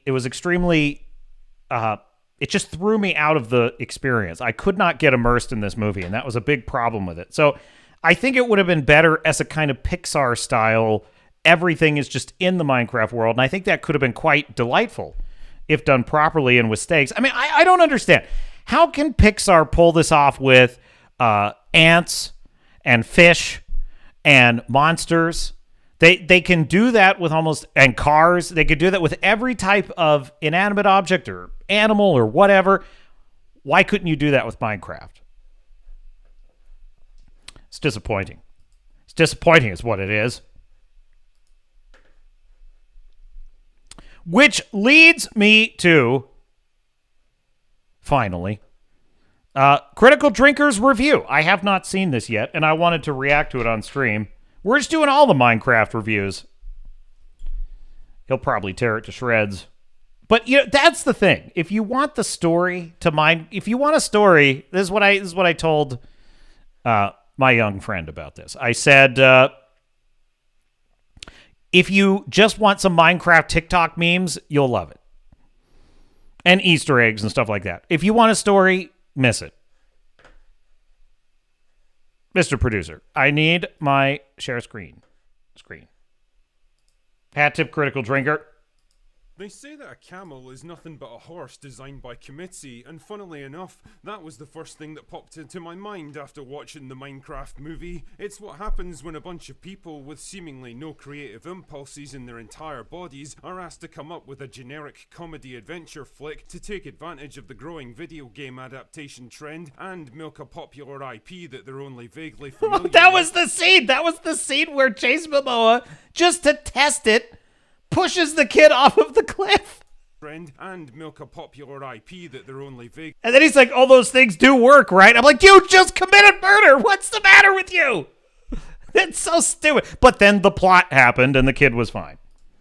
Familiar with, while also trying to tick as many corporate mandated boxes as humanly possible. What you end up with is an absolutely forgettable movie that does nothing but function as a 2-hour commercial for the game, starring a bunch of bored-looking actors who probably spent 90% of the shoot standing in a big green room with no idea what they were supposed to be reacting to, loaded down with jokes that aren't funny, too many characters that have nothing to do, and the most paper-thin excuse for a plot that I've seen since Borderlands. Minecraft is where filmmaking and imagination goes to die. The logical endpoint of lazy IP exploiting Hollywood executives who are driven entirely by numbers and statistics. A film that was made purely out of necessity, with nothing even resembling passion or interest from anyone involved. Let's get this one over with quick, because Minecraft deserves nothing better. The movie stars Jack Black as Steve, a guy who quits his dead-end job to mine for treasure and adventure. No, wait, actually it stars Jason Momoa as Garrett, a washed-up 80s video game. It's a really unfortunate choice of name. A really disappointing use of an otherwise great name. Protege. No, wait, actually it stars Sebastian Hansen as some kid who moves to a new town with his sister and finds a portal into another world. You serious? Yeah, in case you hadn't noticed, the script's a bit confused about who the main character's even supposed to be. Conventional wisdom would suggest it should be Steve, since he's the protagonist of the games and everything, but I guess at some point the studio realised that no one under the age of 30 knows or cares who Jack Black is, so they brought in Jason Momoa, who's younger and cooler, to play a big beefy jock-type character. And I guess maybe the story was gonna have the two of them joining forces to take on the bad guys or something. But then some corporate suit decided that the movie would test better with children if they had a kid as the main character, and so Henry was written into the story with no particular arc or personality in mind. And then the chief diversity officer decided they needed more representation, so they threw in a random black lady who has absolutely no reason to be there and contributes nothing to the story. Oh my god. We were all thinking it. Okay, we were all thinking it. That's exactly dead on accurate. That is exactly what happened. Most pointless character in the movie. Absolutely pointless. She's just there. She's just there to have zany reactions to things. That's all she does. The whole movie. Fuck. Great work, guys. Be sure to give yourselves an extra large bonus this year. Anyway, the plot, such as it is, unfolds thusly. Steve finds a magical bullshit crystal that opens a portal to the world of Minecraft, but then accidentally discovers an evil underworld inhabited by an army of evil pigs, who imprison him, but not before he gives the crystal to his dog, who escapes back through the portal into the real world and hides it. The crystal eventually falls into the hands of Garrett, who tries to sell it in his video game store, before Henry takes it and uses it to cross over into the world of Minecraft too. Oh yeah, and somehow Garrett, Henry's sister, and some random black lady also get pulled in with them. But oh no, the crystal gets damaged, so they have to find a replacement. But the evil pig lady wants it for herself so she can take over the world or something, so she releases Steve on the promise that he'll get it and bring it back to her. So naturally Steve immediately betrays her and joins this is a great point, because so in the plot, this is how weak and paper thin the plot is. So the idea is he is a prisoner of the pig witch. Not Rachel Zegler. I didn't say that. Not Rachel Zegler, the pig witch. She has him prisoner, and she's like, "You're gonna go get this for me." And he's like, "I'm not gonna help you." And then she gives him she gives him the dog collar for his dog and says, "If you want your dog to live, you're gonna have to." Well, she doesn't really have his dog. She's just bluffing, right? But he's like, "Oh, I can't. I have to help her now because my dog's on the line." And I'm just thinking, how fucking weak is this? Just have it be that she really does have the dog hostage. That would be better. There would be an actual sense of tension or stakes. But because we, the audience, know she's just bluffing, it just waters down the plot even more. This is what I mean when I say the plot just literally, it just makes whatever it needs to happen. It just makes it happen. And there's no actual tension whatsoever. Gang, because why the fuck wouldn't he? And together they work to defeat the evil pig army, open the portal back to the real world, and go home. And I know it probably seems like I'm speedrunning through the plot on this one, but honestly, I'm not, because basically fuck all happens in this movie. It's the same basic bitch template you've seen in a dozen other films just like it, and it does absolutely nothing new or unexpected at any point. There's a kind of half-hearted attempt to emulate the moral messaging of the Lego movie, the conflict between the chaotic, messy creativity and the crushing conformity of order and control, but it's so loosely explored and easily forgotten that it never really makes an impression. The evil pig queen lady, whose name I can't even be bothered to look up, is by far the weakest. Star Fury says, "Take a swig when Pig Witch is mentioned." Villain I've ever seen in a film like this, voiced by an absolute... I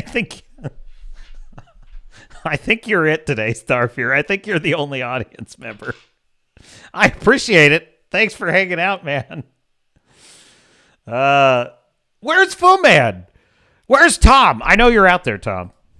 Dreadful actress who sounds like she's reading her lines off a teleprompter with no idea of the context or meaning behind them. Jack Black plays a loud, shouty, obnoxious moron who's trying so hard to be funny you can practically see him sweating with the effort. So, basically every Jack Black movie these days then. The rest of the cast are mostly forgettable. Henry makes no impression as the protagonist, his sister isn't developed enough to care about, and although random black lady isn't nearly as annoying as you might think from the trailer, she really doesn't have much reason to be there either. The script has no idea what to do with her, she's just kind of there in the background most of the time. Jason Momoa is the only positive of the film, if you can call it that. What few laughs there are come mostly from him, and although he doesn't look like he wants to be there much, he's at least got enough charisma and comic timing to make you crack a smile once in a while. Honestly, if you've got really young kids that are big fans of the game and not inclined to think too much about what's actually happening, there's probably just enough here to keep them happy. But anyone with a mental age in double digits is absolutely going to struggle with this one.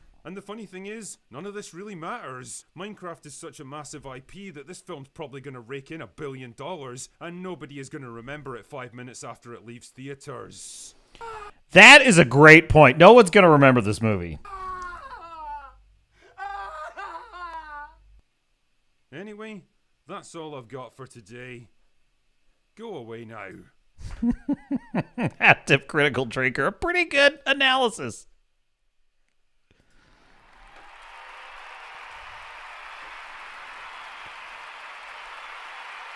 The Pig Witch. Not Rachel Zegler. I didn't say that.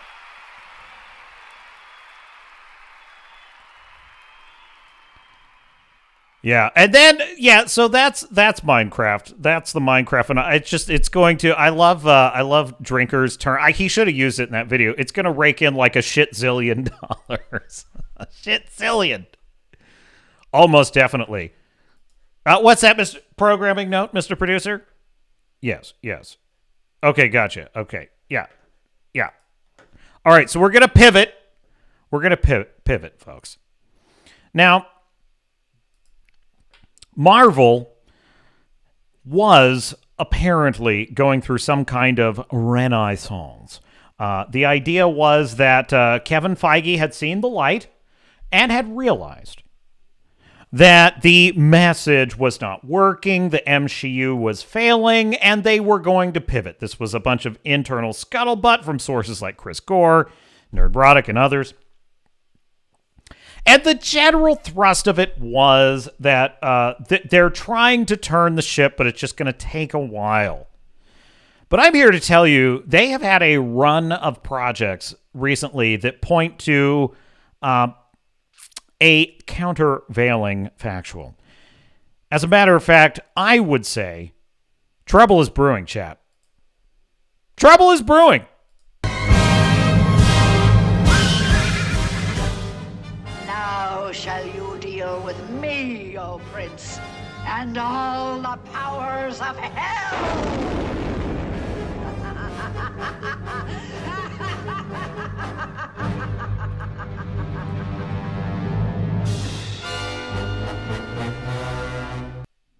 And we are going to start with this article from Cosmic Book News. Daredevil bombs again, fails to chart the Nielsen ratings. Now, let's just start with Daredevil. I think I've seen 5 episodes of the show. I've been meaning to finish it, but I've been working on Solo Leveling for Star Fury. So, and frankly, it's better. Solo Leveling is much better than Daredevil. So I've been enjoying Solo Leveling more, but it has taken me away from... But I got to tell you something. Fuck this show. Like, fuck this show. I really fucking hate this crap. They did it again, folks. They did it again. It starts out with a just banger of a scene that looks awesome and powerful, and it's pulling you into the world. And then it slides into this kind of slow burn, but wait for it. Don't worry. He's going to be Daredevil. Kingpin's going to be Kingpin. You'll see. And then episode after episode after episode drags on. Nothing happening. Annoying little girl bosses nattering in their ears. You can't do this. You can't do that. Just henpecking the hell out of them. And nothing is happening. Nothing happens. Why bother? Why even bother watching the rest of this show? They absolutely did it again, folks. This is classic. This is classic Disney Plus. You know, there was a time when, in order to survive as a television show, you had to produce 24, something like 18 to 24 episodes a season, new episodes. Each episode had to pull its weight in the ratings. If there was a long-form story arc, fine. If there wasn't, fine. It didn't matter. There had to be individual stories every week that pulled people in, on reruns that people could watch. These stupid creatives only need to fill 8 or 9 episodes, and they can't even scrape together enough of a story to make 9 episodes entertaining. It's unbelievable.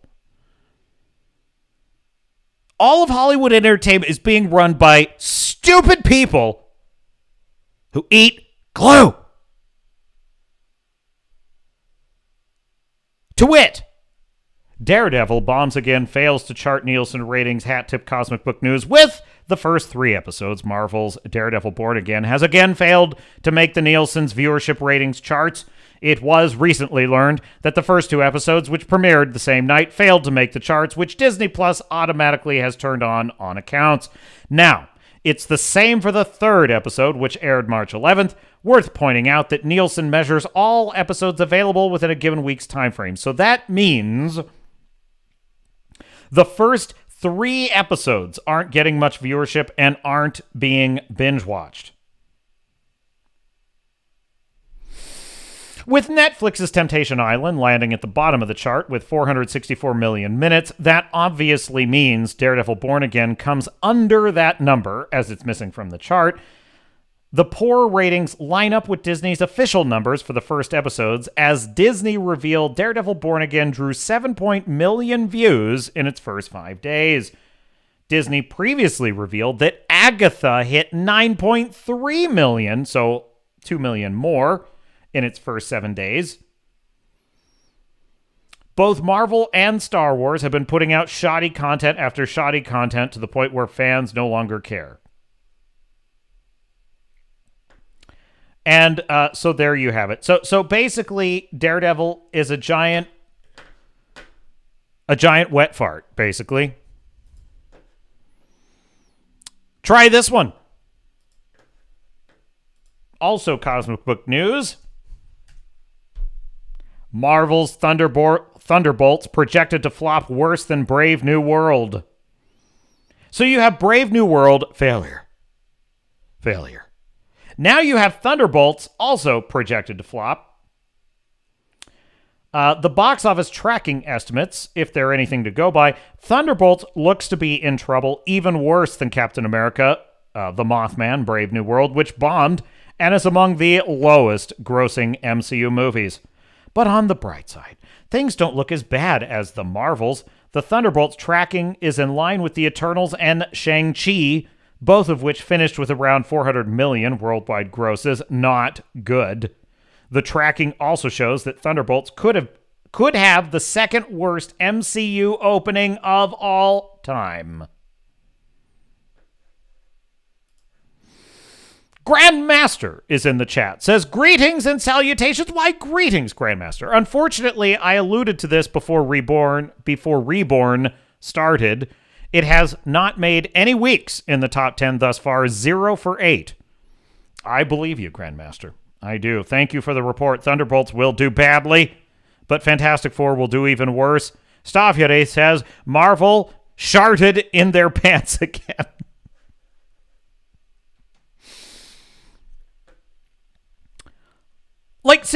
Thunderbolts. Just Thunderbolts, chat. Who cares? Who cares? They do not have time for this. They do not have time for oddball characters that nobody cares about, nobody knows. Where is the Hulk?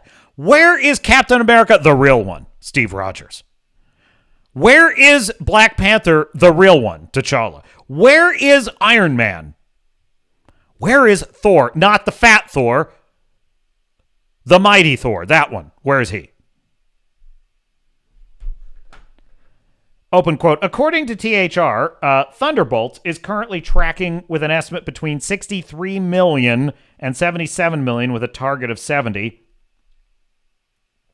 However, Box Office Pro has a greater range and says Thunderbolts is tracking from 65 to 85 million. Tickets are now on sale. A quick check of local theaters for Thursday previews reveals lots of empty seats, and for Friday, basically nothing has been sold. When is this coming out? Thunderbolts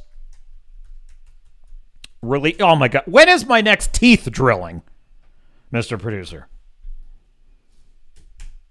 Because I'm going to have to go watch this turd May 2nd. Okay, good. I've got a couple of weeks. I got a couple of weeks to just prepare myself. Fantastic Four is July, and Superman. I kind of look forward to those. I mean, I think Fantastic Four is going to be trash. We'll get to that in just a moment. I kind of think Superman's going to be trash.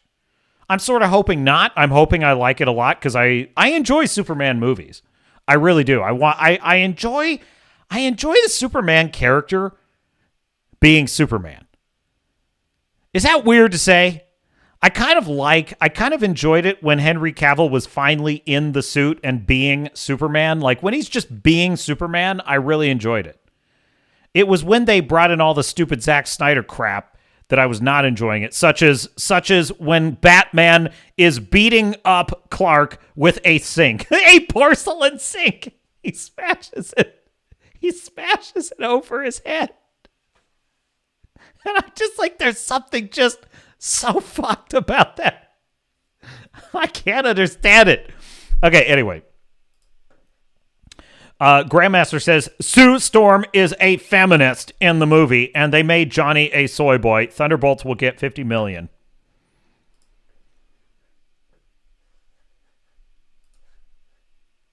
It's likely, goes on the article, this will again be the type of movie where fans wait for word of mouth. A Minecraft movie recently exploded at the box office thanks to social media, but pre-sales were in the gutter. So there you go. So that's that one. What else we got, Mr. Producer? Yes. So we have Captain Mothman, Brave New World, flop. We have Thunderbolts on track to be a flop. We have Daredevil missing from the Nielsen ratings, flop. Bait and switch, bullshit, trash. Boring. So boring. So pointless. And then we've got this, as our own Grandmaster alluded to. Comic book news again. Marvel reimagining Fantastic Four for modern MCU audiences.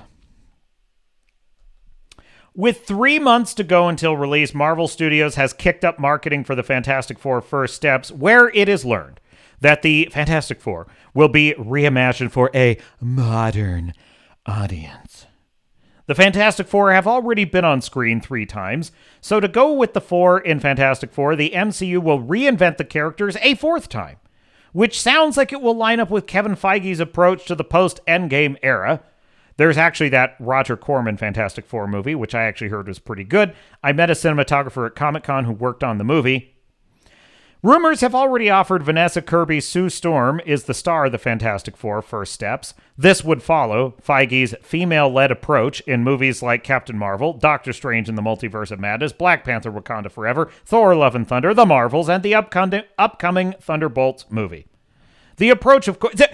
In other words, this is the incredible thing, isn't it, chat? We will never see an Aliens film with a male protagonist. It will never happen. Why?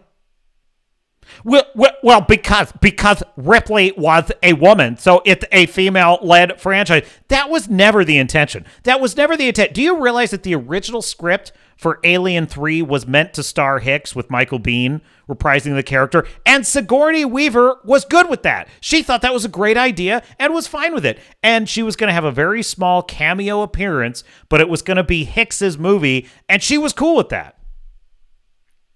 She even thought it made sense for the character of Ripley to kind of recede from the story after the events of Aliens. But never mind all that. We will never have a Terminator film going forward in which the protagonist is not a female. We will never have, because Sarah Connor, that means that you can't take this away from women. The women have to have all the Terminator movies now. They have to have all the Aliens movies. Meanwhile, all of the male-led franchises, we will never have a male-led Marvel movie again. We will never have anything other than female girl bosses leading the men around by the nose. So we can't have men in the female-led franchises, and we can't have men in the men-led franchises. Those days are over. Open quote, the approach, of course, has been a big part of the launch of Marvel on Disney Plus with WandaVision, Hawkeye, She-Hulk, Miss Marvel, and Secret Invasion. My God. The amount of drivel. Just drivel.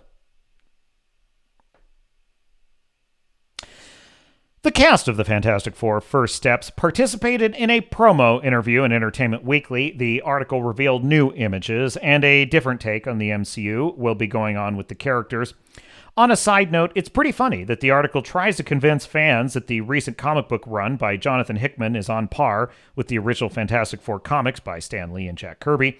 That's nowhere near the case. Feige and Marvel Studios, as of late, have actually told their creators not to read the comics. Worth a mention is that Hickman is the go-to guy at Marvel Comics to adapt properties for the MCU. Recently, saw a Marvel Comics exec confirm that nowadays the comics are only good for being test material for eventual film and animation development. It's been like that for years. Regarding Joseph Quinn's Human Torch, it sounds like Johnny will be nothing like the portrayal from Chris Evans.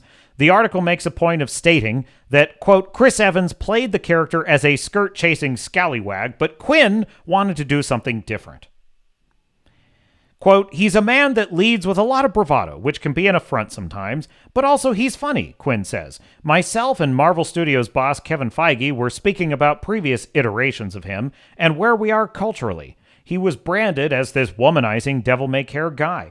But is that sexy these days? I don't think so. The version of Johnny is less callous with other people's feelings. And hopefully there's a self-awareness about what's driving that attention-seeking behavior. He is really smart, Shackman says. He's on that spaceship for a reason, and I think sometimes people forget that in various comic stories, he's been one of the most heroic of them, even if he's undercutting his heroism at every turn through humor. He's Sue's brother, which means they are cut from similar cloth. Now, for Vanessa Kirby's Sue Storm, the MCU is elevating Invisible Woman to the level of Pedro Pascal's Reed Richards, aka Mr. Fantastic, or quite possibly, Sue will be even better than Reed, which again fits with Feige's post-Endgame era to the MCU. The comics have even retconned the origin of Sue and Reed to fit with the modern audience. Quote, Sue has accomplished just as much in the political realm as head of the Future Foundation, a concept taken from writer Jonathan Hickman's 21st Century Fantastic Four comics, one of the successor stories that is beloved by fans. She has helped achieve global demilitarization and peace. When Shackman and his collaborators say the dreams of the 60s have been made real in this movie, they don't just mean rocket ships. If he is the most scientifically intelligent person, then he is the most intelligent, the most emotionally intelligent person on the planet, Shackman says of Reed and Sue. Between the two of them, they're building an idealistic society. Achieving global political peace sounds like slightly harder than synthesizing the decades-long fictional story of Sue Storm. As Marvel's first female superhero, she's been part of the Fantastic Four since its first issue. But back then, she carried the relatively demeaning code name of the Invisible Girl. That could only turn herself invisible. And mostly, better seen, not heard. Am I right or am I right? Am I right or am I right? Or am I right? And mostly functioned as a damsel in distress. If you ever played, fuck you for ever liking it. You disgusting fans. So you see what I mean? They hate you. They hate the comic books. They hate the fans. They hate everything that this was built on. And this movie needs you to know that. If you played an exact 60s Sue today, everyone would think she was a bit of a doormat, Vanessa Kirby says. So figuring out how to capture the essence of what she represented to each generation where the gender politics were different and embody that today was one of the greatest joys of this. Why, close quote, why not just allow the 60s to be the 60s? Make that part of the story. Mad Men did this well. Like, there's no reason you can't do that. Let the 60s be the 60s. Unbelievable. Marvel is such trash. The MCU is complete garbage. And it's never getting better. Ain't gonna happen, folks. Completely boned.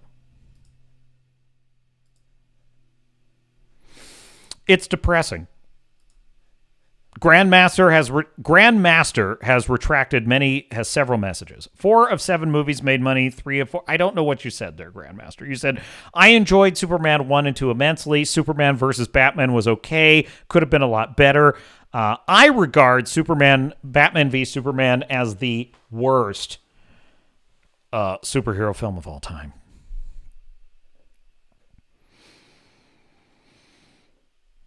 What else? What else is in the stack of stuff? You know, there is a type of fan that loves the MCU slop. If the world is full of slop and is full of hogs, they are the hogs. Whatever slop comes out of the Disney assembly line, they lap it up and they enjoy it.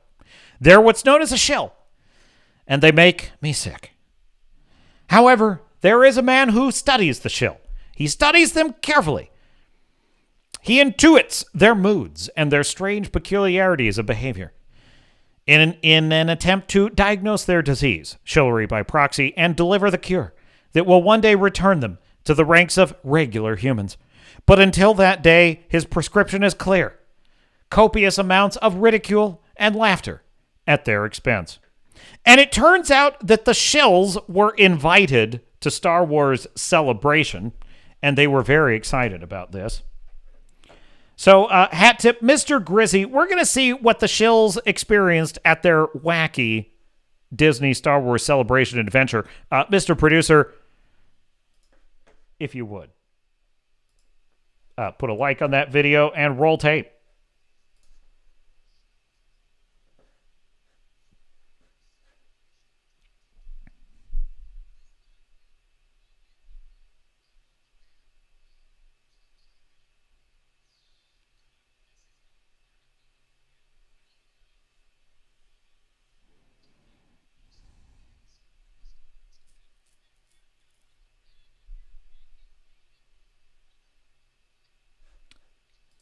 Did you hear that? I think she tried to like back off of that. She's like, and we're being paid. Pay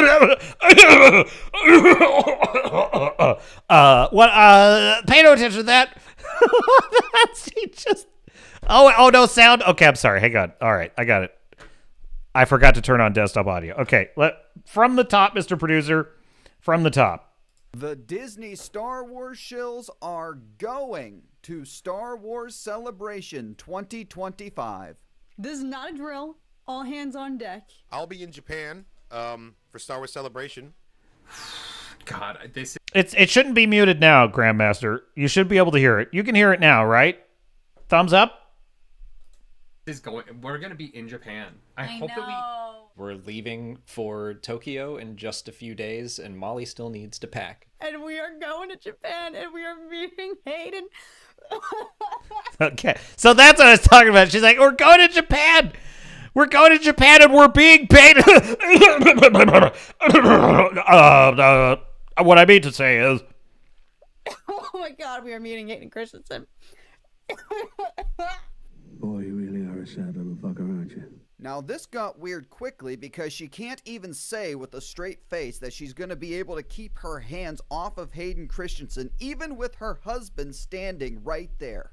He seems very open based on the photos that I see other people post with him from their photo ops and whatnot. He seems very willing to, hug people and pose and do Anakin and Padme, stuff like that. But my literal husband is going to be right there, so I can't.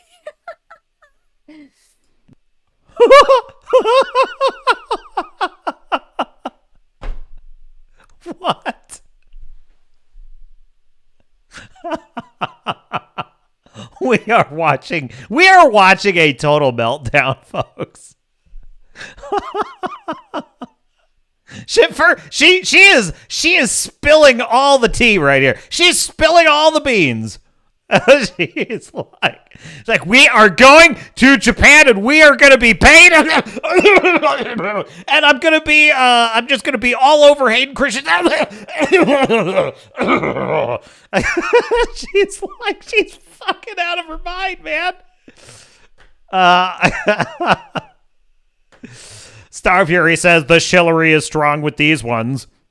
They actually, Grandmaster says they booked a jet for them, 400-seater, 3 days with hotels, food, back and forth plane tickets. That's what I've heard. Star Fury says the cuckery is strong with this hoe. Get him, Star Fury, get him! This guy knows. He knows what's going down.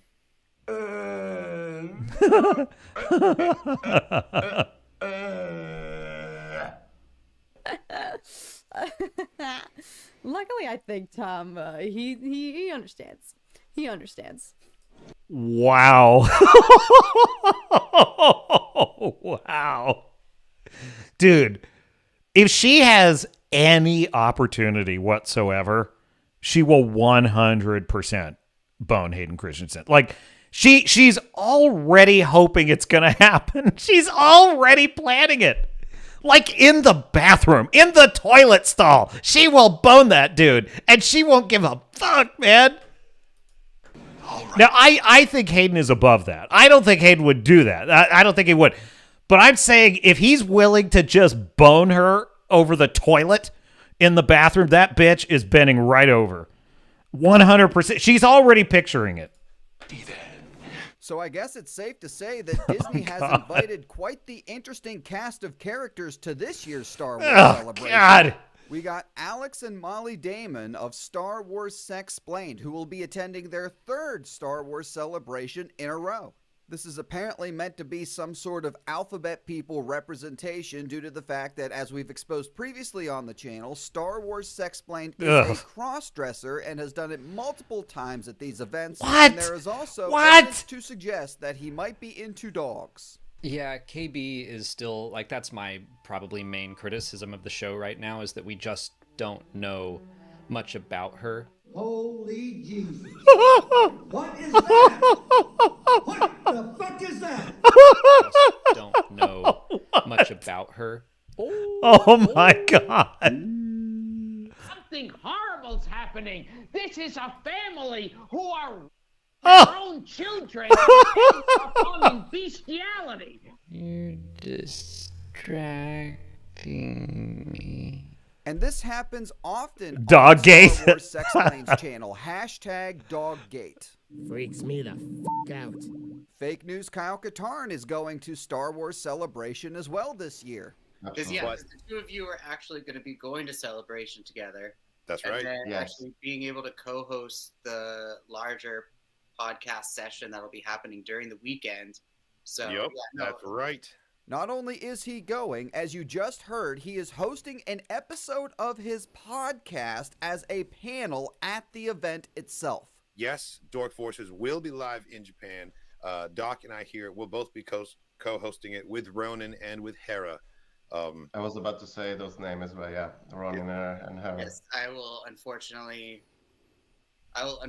be stuck in the States with the rest of us. I guess all of those fake reactions from Kyle Katarn finally paid off. Oh my God, animated show, new animated show. You know, I have to admit, I have to tell you something, chat. When I first started watching Grizzy, okay, he would play all the shills, right? And it's hilarious, and I got just such a kick out of it. But, you know, he would make the case that, well, they're fake fans, and they're just being paid. And some of them, I'm like, yeah, 100%. Others of them, you've heard my opinions. Like, sometimes I think this is a blue pill. This is a guy who just wants to love Star Wars and just can't let it go. In other words, I very often disagreed with his assessment that they only are faking their interest in Star Wars because they're being paid. Quid pro quo access is the only reason, hence which is the literal definition of a shill. The literal definition. Now, I think he's starting to convince me, folks. I think he's convincing me here. The evidence is piling up by the day that they only do this so they get these goodies. That's the only reason. And it is paying off. Oh my God, Tales of the Underworld. It's the next, because we got Tales of the Empire, Tales of the Jedi. What the fuck? Wait, what? Oh, the fake spit take. I love that one. That's such a good one. You can see him remembering he's got to do it. You know what I mean? You can see the wheels turning, you know? He's just like, he's like, oh, the spit take. Oh, oh, wow. That's so fucking fake. This is so fake. Animated show, new animated show. Oh my God, Tales of the Underworld. It's the next, because we got Tales of the Empire, Tales of the Jedi. What the fuck? Wait, what? He's so stupid. That's the cringest shit ever. He's like, wait, what? Wait, what? Oh, wow, I was so surprised. We've exposed previously, both Kyle Katarn and Star Wars Sexplained have access to Disney Lucasfilm, so I would not be shocked at all if Disney were covering the expenses, especially if Kyle Katarn is working the event. Yes, Dork Forces will be live in Japan. And Disney loves giving panels to their biggest shills at Celebration. Alex and Molly Damon have had multiple. There was the Star Wars drag panel at Celebration 2023. Gross! The Junior Sexplains, a.k.a. Crossdresser number 2, and his OnlyFans wife, they had a bisexuality in Star Wars panel at Celebration 2023. People who know us online, we are very publicly LGBTQ people. We're both very bisexual. And we're both very bisexual. bisexual proportions. How can you be very bisexual? Just curious. I seriously don't have the answer to that, which may surprise my audience. Who fucking cares? Just make Star Wars. Just make Star Wars movies. We don't need any of this nonsense. Yeah. Proportionately bisexual. That's exactly what it was. I am convinced that Disney is inviting some of these people purely for DEI reasons. But, like I've said before, this is who Disney wants as their fan base, and this is who Disney is making Star Wars for. And that's why they are going to Star Wars Celebration 2025. All right, that's all I got for... That's Mr. Grizzy for you. A man, a myth, a legend.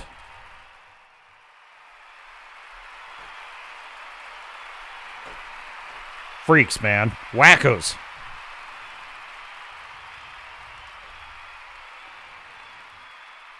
They're molesting that dog.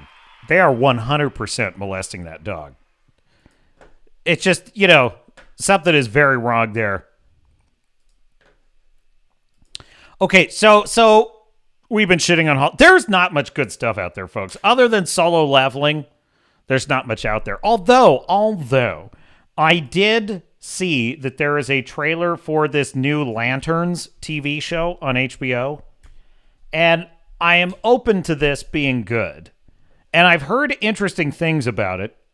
So I have not seen the trailer for it. So I thought that I would react to the trailer with you, my beloved audience. Where is my switcher? There we go. So this is for DC's Lanterns. I believe this is meant to be an HBO show. And it's sort of like a superhero police procedural. Which, by the way, the Alpha Core in Rippaverse was exactly that. And it was really cool. It was really well done. And I loved it. So we'll see if this could be something similar. To be a flyboy with a ring shaped the stars. I didn't understand at first what the Guardians saw in me. I do like Chandler Riggs a lot as a, I believe, is that who I'm thinking of? Is that the wrong name? No, Chandler Riggs is Carl in The Walking Dead, isn't he? Yeah, that's Carl. Carl. No, what's this guy's name? It's something Chandler. How about, I'm trying to think of like Friday Night Lights actor. That's who he is. Kyle Chandler. That's why I was confusing the name. All right, Kyle Chandler. I like Kyle Chandler a lot. Roll tape. Now things have changed.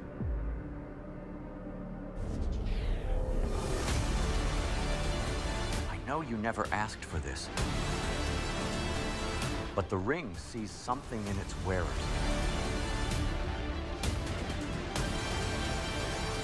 That even they can't see. The core. Burn bright. For those who can.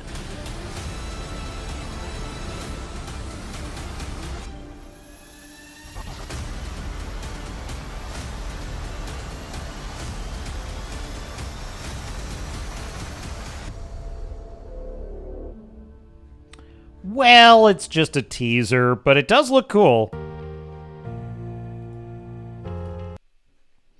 It does look kind of interesting. Where is this article, Mr. Producer? Yeah, here it is. It's sort of a combination of the trailer, looks kind of cool, and then you've got the director is out there saying that this is meant to be kind of a more sober police procedural type story. So here you go. Hat Tip Cosmic Book News. Director says DCU's Lanterns mixes True Detective, Fargo, and wry humor.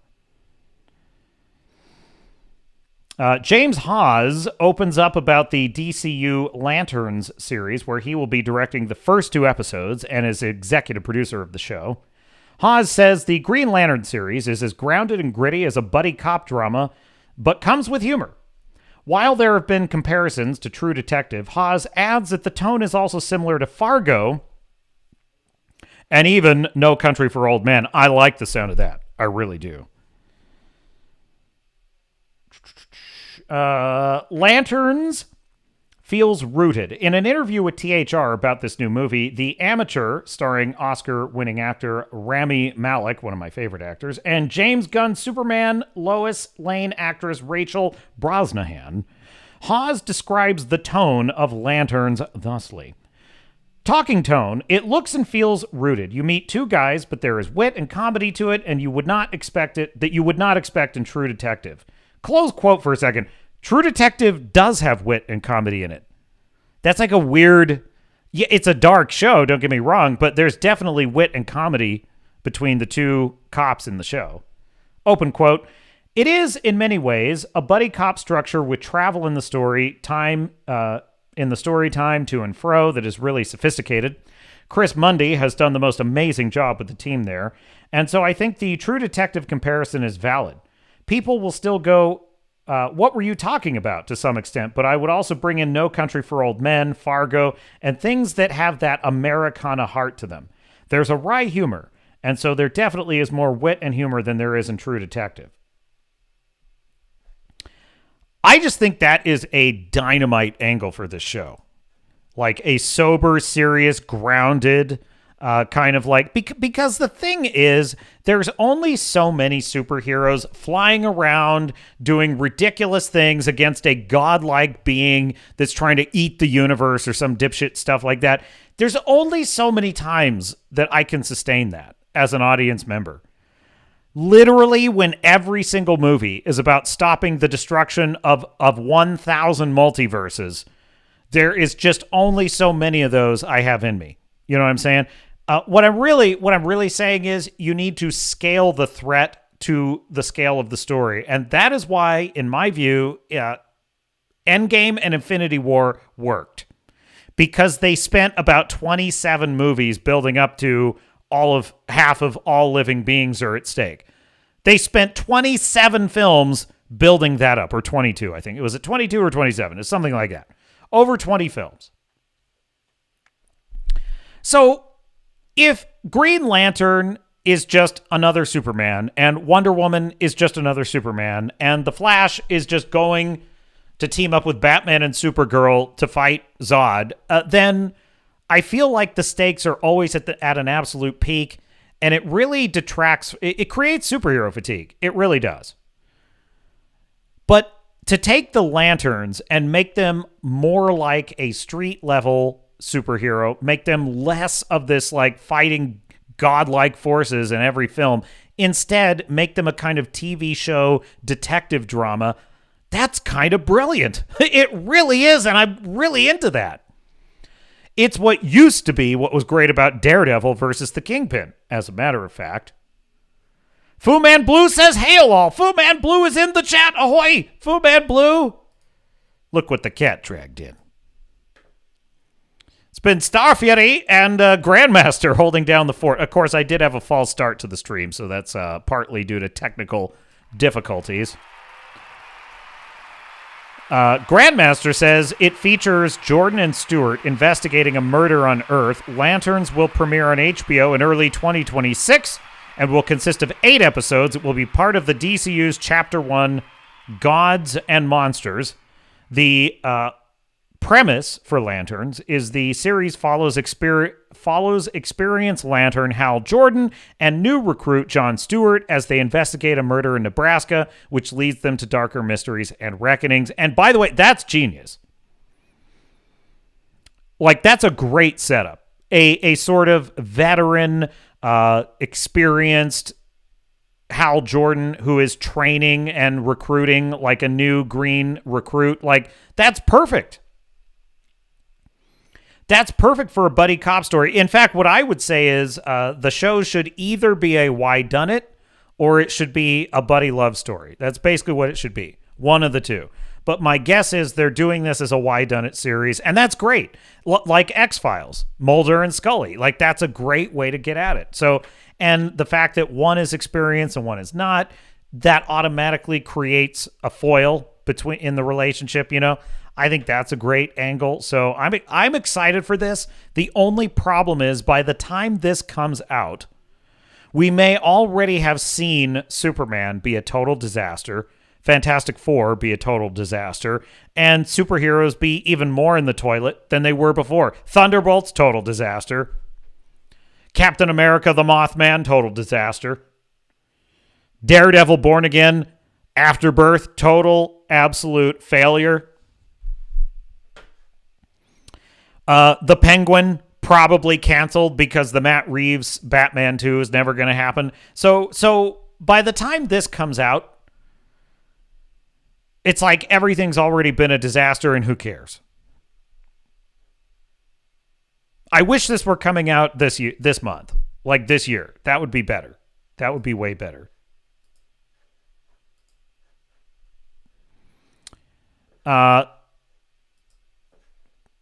Continuing with the article, Lantern stars Kyle Chandler as Hal Jordan and Aaron Pierce as Jon Stewart. Nathan Fillion will also be appearing from Superman as Guy Gardner. Ulrich Thompson is playing Sinestro. Pierre recently appeared in Rebel Ridge, and Hawes was asked if that performance helped secure him the role of Jon Stewart. Quote, I honestly think he did it totally individually in the room. With some chemistry, castings, and the like, it just felt like he would inhabit the role. He has such a magnificent presence. He feels so forceful, so cool, so understated. Again, I wanted this world to be rooted, and while there's only so far you can go with rooting characters in a show about Green Lantern, they are. This is a world where we accept that the Green Lanterns exist and aliens exist, so the rest of it is played straight and in the world as we know it. That is brilliant. That is just the right angle for this show. I love it. I think this is going to be excellent. Excellent. I just have a feeling about this one. This has Penguin energy to me. Because the Penguin did the same thing. It's like, yes, this is the world of Batman, but we're going to play this very straight as just the Penguin is this fool triumphant mobster, and we're following him as he improvises his way to the top of a criminal empire and reveals himself to be just such an odious pig rat bastard, which is fucking great. Dude, the Penguin is so good. I love how it ends. It ends with him, and by the way, every episode gives you another tidbit. You know, from the very beginning of the show, he's very sympathetic in the beginning of the show. But slowly but surely, every episode, they just drop one additional detail about his backstory, about who he really is as a person, so that by the end of The Penguin, you realize this guy is a fucking monster. He is a bastard. And it's great because it makes it so worth it when you see the bat signal go up at the end of The Penguin. That's the last scene. The Penguin has climbed to the top of, spoilers for the Penguin. The Penguin has climbed to the absolute top of the criminal empire. He's eliminated all of his enemies. He now owns City Hall, and he is dressed to the nines in the Penguin tuxedo with top hat and everything. He is full form, final form Penguin, and he is running the city, and he's happy. And he's like, this is great. I'm in charge. No one can stop me. And by the way, no one can stop him. Because he's got the city council in his pocket. He's got all these connections. He's running all the gangs in the city. He's basically the kingpin of the city now. He has an underground network of tunnels nobody knows about. He's there. Literally, there is no one within the law that could stop him. And he expresses that, and then they zoom out, and you see the bat signal. Fucking genius. Loved it. Absolutely loved it. And this setup for the Lanterns is giving me the same kind of vibes. Because here's the deal. What did I say is the main mistake with a film like Barbie or a film like a Minecraft movie? Double mumbo jumbo. That's the mistake. They introduce too many independent elements of bullshit, of magical bullshit technology or magical bullshit mechanics, as the Critical Drinker would put it. But the audience can always sustain one instance of mumbo jumbo. Okay.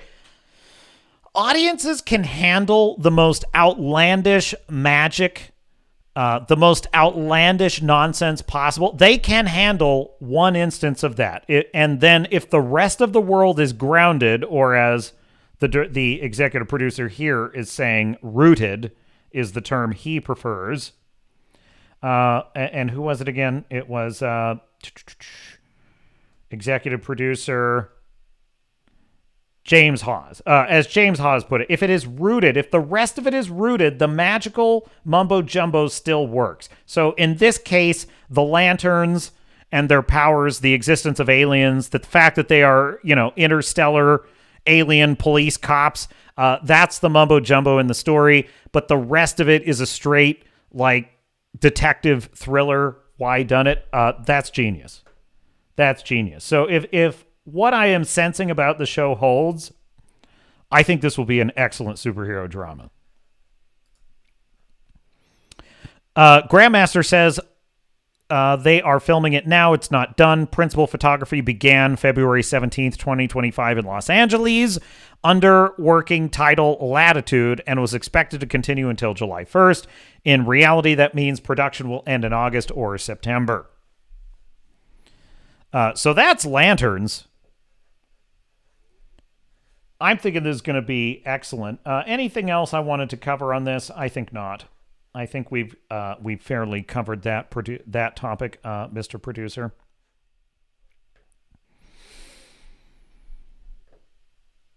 I feel like Warner Brothers is they are halfway there. It's like they sometimes they just nail it, and sometimes they have no clue what they're doing. It's like if they could just nail this, if they could just nail Superman, just get it right, they'd be unstoppable at this point. And it's so funny because when the MCU was at its peak in the first 3 phases, DC was green with envy. They're like, we want some of that. We want it. And they tried to rush Justice League, and it was a flop and a failure. And it's like, now is their chance. Now is their chance.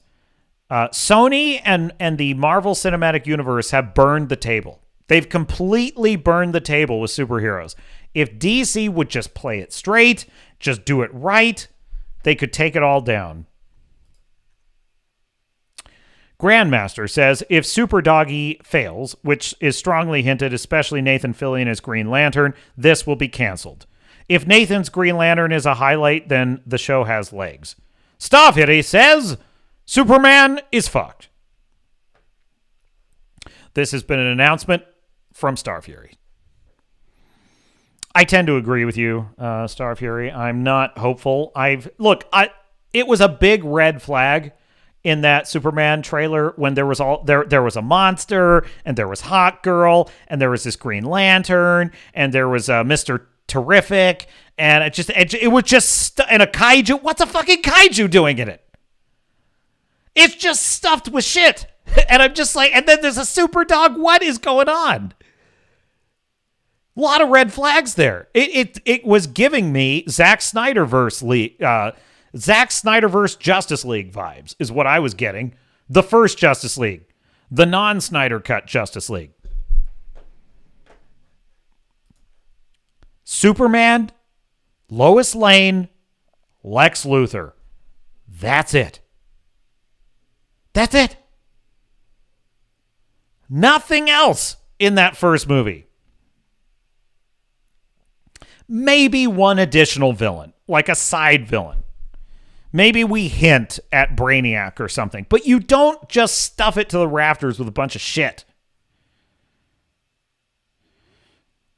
Starfury says, at best, 550 million pounds worldwide. Grandmaster says, Kaiju is Lex's pet, according to the action figures that were released. Okay, well, maybe. Look, I'm not ruling out I could be wrong about it. I'd love to be. I would love to be wrong about this. I'd love to go and see the movie and say, wow, they nailed it. Everything pulled together brilliantly. It made total sense. I'd love to be able to say that. I just don't know. Starfury says, he saw Godzilla -1 and thought, I want that as well in my movie. I wish we could just get Takashi Yamazaki to just run Hollywood. Just like do like a Doge style department to just clean out Hollywood, and Takashi Yamazaki runs it. The only problem is he seems like a really nice person. He seems like a really nice guy. You know what he seems like? Takashi Yamazaki, the director and writer of Godzilla -1, one of my favorite films of all time, he strikes me as being very much like the character of Oda in Godzilla -1, the kind of nerdy guy that comes up with the plan to beat Godzilla. And he's just the nicest guy. He's so warm, and he gives the inspiring speech about the value of life in the film. And he says, I want us to beat Godzilla, but we're not going to sacrifice any lives. I want all of us to come home. Like, it's so good. It's so great. And I think that guy in the movie is basically Takashi Yamazaki. So he just wouldn't be mean enough to do what is needed to clean out Hollywood. But he can tell a hell of a yarn. I just love Godzilla -1 so much. You know what? I was just thinking, I want to play the scene where Oda gives that inspiring speech before they fight Godzilla, but I just realized that, like, Toho Industries, they are the most ruthless when it comes to copyright. They will wreck your shit if you show anything. If you show a trailer, anything, they will copyright claim you. And they go maximum. So yeah, I ain't messing with that. I ain't playing around with Toho. They do not fuck around. Okay.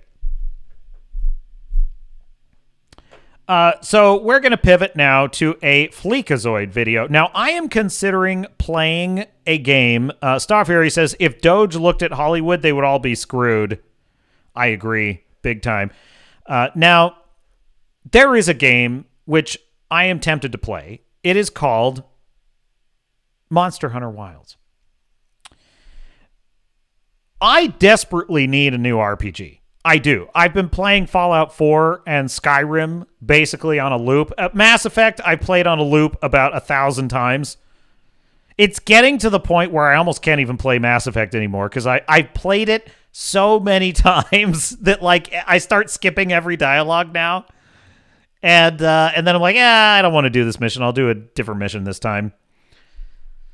So, yeah, I need a new one. But the problem is I don't like a lot of the modern games. Like, I played Cyberpunk. I didn't like it. What's the other one I tried? I tried Baldur's Gate 3, and it was just too complicated. They just make everything so complicated. And I know how that sounds. I'm a busy guy, okay? I'm running this channel, trying to get it to grow.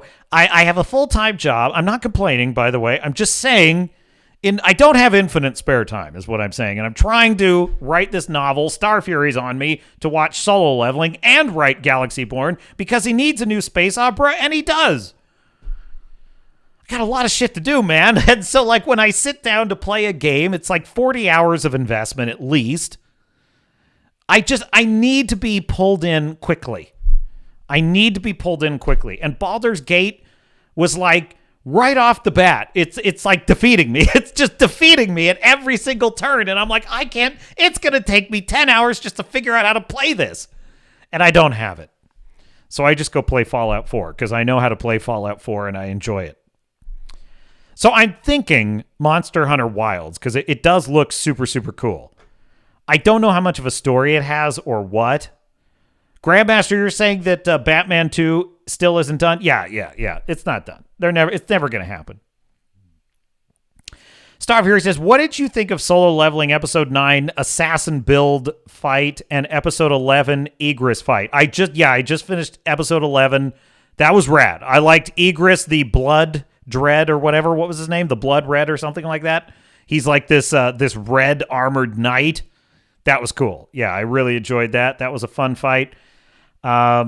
Episode 9 is that when that I think I know what that one is. That's the one where they sort of get betrayed, let's say, by a party. Not the one in episode 6. I know it's the one with the assassin character. That was a banger. That was a banger episode. Really good, really good. I'm looking forward to seeing how I'm trying to catch up. I'm trying to speed run Solo Leveling because apparently season 2 is just off the charts good. I'm not sure. I don't want to just say everything that happens in the episode because I don't want to do spoilers yet. So what can I say about it? I will just say I really think that the stakes, now that we understand that humans can be up to no good in this world of like raiding dungeons, it's introduced some really freaking awesome just bad guys. Just really, there are some really good bad guys in Solo Leveling, and I'm enjoying that a great deal. And it definitely has raised the bar for like, you know, there's an interesting thing, like when it's just Genu leveling up and doing his thing, that's fun and that's sort of escapist and enjoyable. But when you know, by the way, they give Genu a really good motivation for like why he wants to level up and earn money. He wants to save his dying mother. But when you know that like there's literally rivals, like human rivals that are out there in the world that are deadly and they're gunning for him, that just raises the stakes to a fever pitch, and I love that. So yes, the show definitely has hit its stride, and I really love it. I love that element of it. I mean, I pretty much love everything about the show. The artwork is great. The animation is great. I like the concept. I think the stakes are right where they need to be. I'm very invested in Genu, and I'm invested in both what he wants. Remember, we talked about how you have to have a character in a story that has desire. I know I was transitioning to do a video, and but we're going to put that on the back burner because I want to talk a little Solo Leveling anyway. Remember how I was telling you that a character without desire does not work. And so what's great about Genu is right off the bat, his desire is very clear. He wants to save his mother. Now that's the surface level desire. I always say that good characters have multiple layers.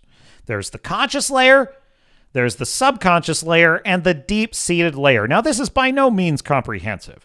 This is my model for understanding characters. I'm not saying it's the only way to look at characters. I'm not saying it's the perfect way to look at characters. I'm saying that this is how I sort of break things down as both a creative and as an audience member. Because that to me is what reflects real human psychology, because real humans are this way. That's really the way I see it. Real humans are like this. We have a conscious level, we have a subconscious level, and then we have a deep-seated level that is so deep down. We do things we can't even explain certain things we do because they're coming from such a deeply unconscious place in our psyche, right? And so fictional characters that are lifelike must also have these levels of complexity. So the conscious layer for Genu is that he wants to save his dying mother, and he needs money for her medical expenses, and it pulls at the heartstrings. It also gives him a kind of shared bond with his sister, who supports him being a hunter, even though he's going into harm's way, which is like, you know, in a Western story, you would never see that. In a Western story, she'd be nagging him. She'd be henpecking his sister. She'd be henpecking, no, don't put yourself in harm's way. You can't do that. Don't do that. Stay safe. Put on a face diaper and stay safe. You're not supposed to just being a violent man isn't good for you. Fucking Skylar from Breaking Bad is what she would be. Dude, that's just look, it's not always a bad thing. I don't even think Skylar's a bad character in Breaking Bad. I don't. I know I'm like the only one. I don't think she's annoying. She is annoying, but she's not a bad character. I think her motivations are very sound throughout Breaking Bad. But the point is, when every single Western story, it's always like this. It's always like, it doesn't matter if it's a cop, his wife wants to divorce him because he's too invested in being a detective who's catching killers. Oh, excuse me for catching psychopathic serial murderers. I'm sorry that inconveniences you, dear. But anyway, that's how it is. Like, the wife is always going to divorce him because you're too married to your job. Hell, even I'm prone to this. I'm writing my own story about this captain out there on the frontier fighting pirates and raiders, and so he kind of can't really settle down with a wife because He's just too busy. And even that, so maybe I'm even falling prey to it myself. But what's so fascinating about Eastern writing of these characters is that they allow for the fact that women support men in like being manly and going out and fighting monsters and doing shit and providing for their family. Like, yeah, you're proud. She knows her brother is essentially going off to war and may die, and he's doing it so he can raise. He's the weakest hunter of all mankind. He's doing it to save their dying mother, and she supports him. She like makes him food, puts it in the fridge, leftovers in the fridge for when he gets home from a dungeon raid, and I'm like, there's something refreshing about that. She just understands. She just understands. It's his duty. He has to do it. I love that. Now, on the subconscious layer of Genu's character, he wants to be a great hunter. That's what it is. He hates being the weakest hunter of all mankind. Secretly, he's ashamed of it, and he desperately wants to. Again, I say unconscious layer because I don't believe the character is consciously aware of this. Genu is not consciously. He thinks of himself as a humble guy. He's just doing this to save his mother. But on the subconscious layer, what he doesn't consciously realize is that he actually craves the fame and the glory and the accolades of being a successful hunter. He wants that. He just knows it's never going to be possible for him, so he suppresses that. He suppresses his conscious awareness of it. Have I considered the deep-seated layer for this character? I don't know. I don't know if I've thought enough about him to consider what his deep-seated layer is. That may require more analysis. Neutron Pack says solo leveling is a guilty pleasure with a solid plot. I don't think it has to be a guilty pleasure. I really don't. What did Grandmaster say that pissed off Starfury?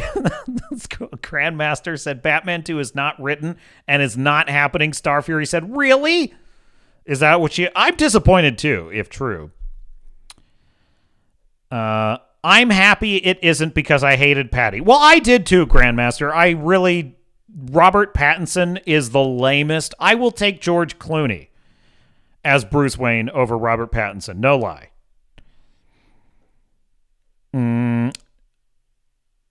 So yeah.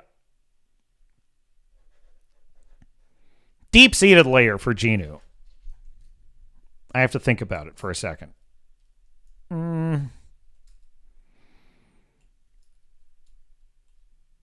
I think they're hinting at it. They're definitely hinting at it in episode 10 and 11.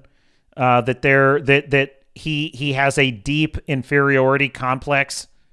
And it's driving him towards a kind of rage and a kind of almost desire for revenge for having been the lowest on the totem pole. He almost wants the destruction and the chaos of it. He's on kind of a self-destructive path. So I would say the deep-seated layer of Genu is something. I'm not totally settled on this, but it's something along the lines of.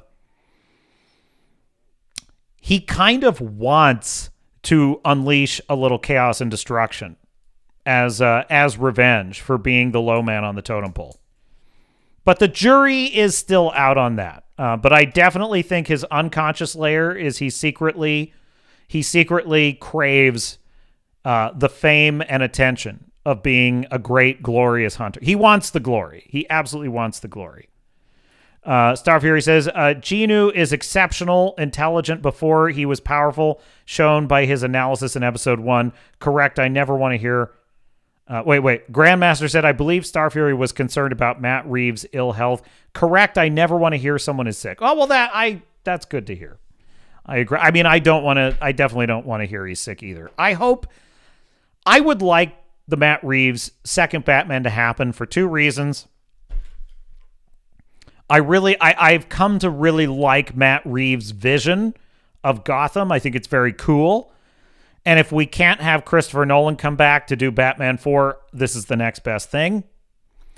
and the Penguin show, as led and delivered by Lauren LaFranc and as the showrunner, and Matt Reeves behind the scenes, was so damn brilliant that it made me really invested in this world of Gotham and what Batman's going to do to fight the Penguin. I'm really excited for that. And Colin Farrell just blew the doors off as that character. So I'm into that. I am super into that. And frankly, why not just do it? Just connect it to the Superman universe and the Green Lantern show. I think that'd be cool. I think it'd be cool to just connect them. Just fuck it. Just do it. You got a young Superman, a young Batman. You've got this new awesome detective drama with the Green Lanterns. I think you've got the makings of a great DCU right there. Grandmaster said, you spoke about Star Wars Celebration earlier. Correction, I spoke about shills. Shills being paid and being given gifts and put on flights to go to Star Wars Celebration, Grandmaster. And you say, Kathleen said at the Andor 2 premiere that she has many announcements she can't wait to announce. Yikes. Pattinson Batman could be rescued from mediocrity with the right script. I can get over Robert Pattinson being the Batman. I can get over that if we can get like a really good script. I will say that I really liked Selena Kyle in the Matt Reeves Batman. I thought she was pretty hot Catwoman, and that worked pretty well. There were things to like in the Matt Reeves Batman. I did watch it again recently because of the Penguin, and I got to tell you, holy shit, what a slog that movie is. It just goes on and on and on. So we need to pare that down a little. But I do like Nerdrotic's idea. Batman should be like the Green Lantern series. It should be a procedural. Batman should be a Why Done It TV show. That's what it should be.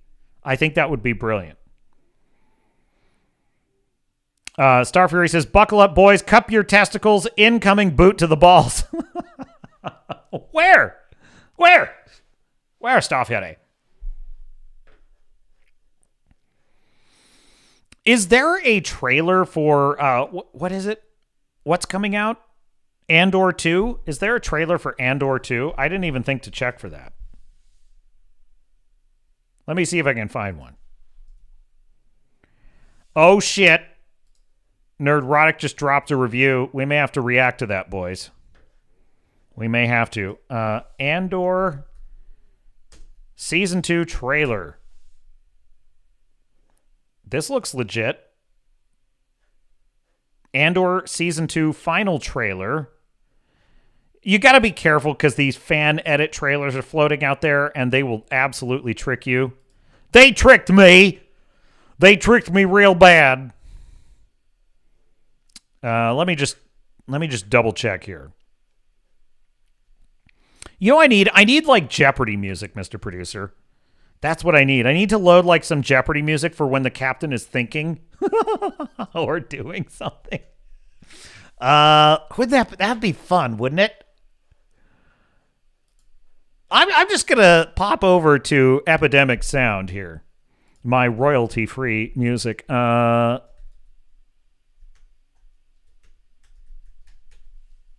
me see if I can find this. All right, I will get something for next time.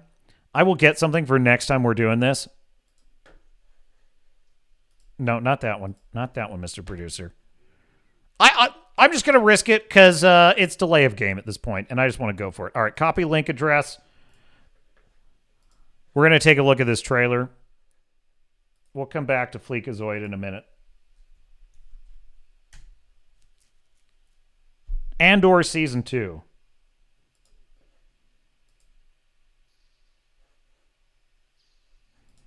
What the hell is this music? Is this a fake trailer? It's got the Disney watermark and everything. It's by the official Star Wars channel. I don't think this is a fake trailer.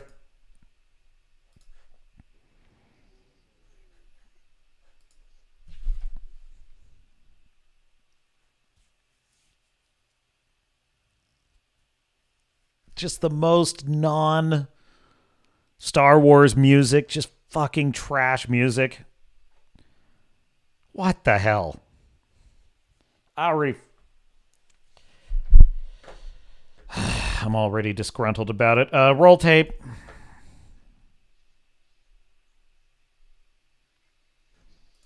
We are going to win. We're going to win.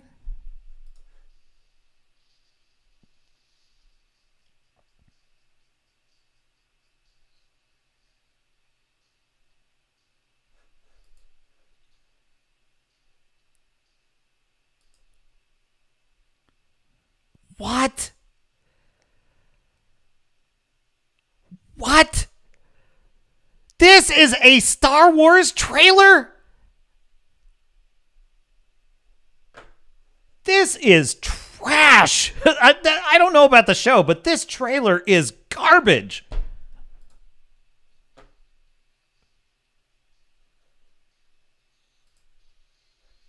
I can't even take any more of that. I cannot take any more of that, Mr. Producer. Get that away from me.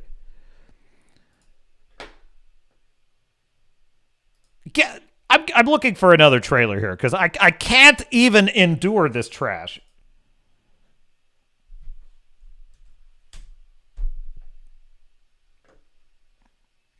Is this accurate? This is Galactic trailer. I don't know. This doesn't seem accurate to me. Andor season 2 final trailer. Lord Vader. That can't be real. How about this one? You know. I just love how. Listen, this is the biggest problem with Star Wars fans. Yes, Vader is an awesome character. We love Vader. Everybody loves Vader. I love Anakin. I love Vader. They're awesome. Okay, huge fan of Revenge of the Sith.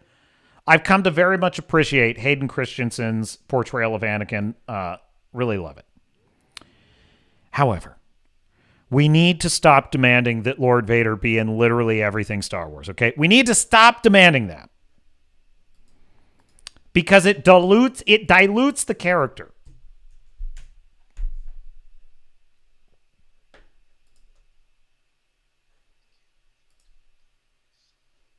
Okay.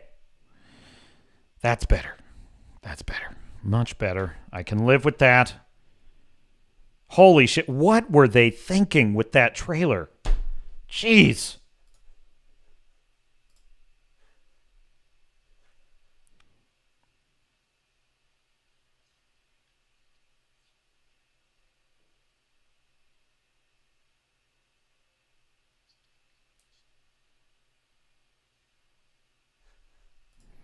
The only problem with Mon Mothma, and I normally like Mon Mothma, and I think her character has a great role to play in the show. However, you can just so tell that she's Hillary Clinton. You can just tell.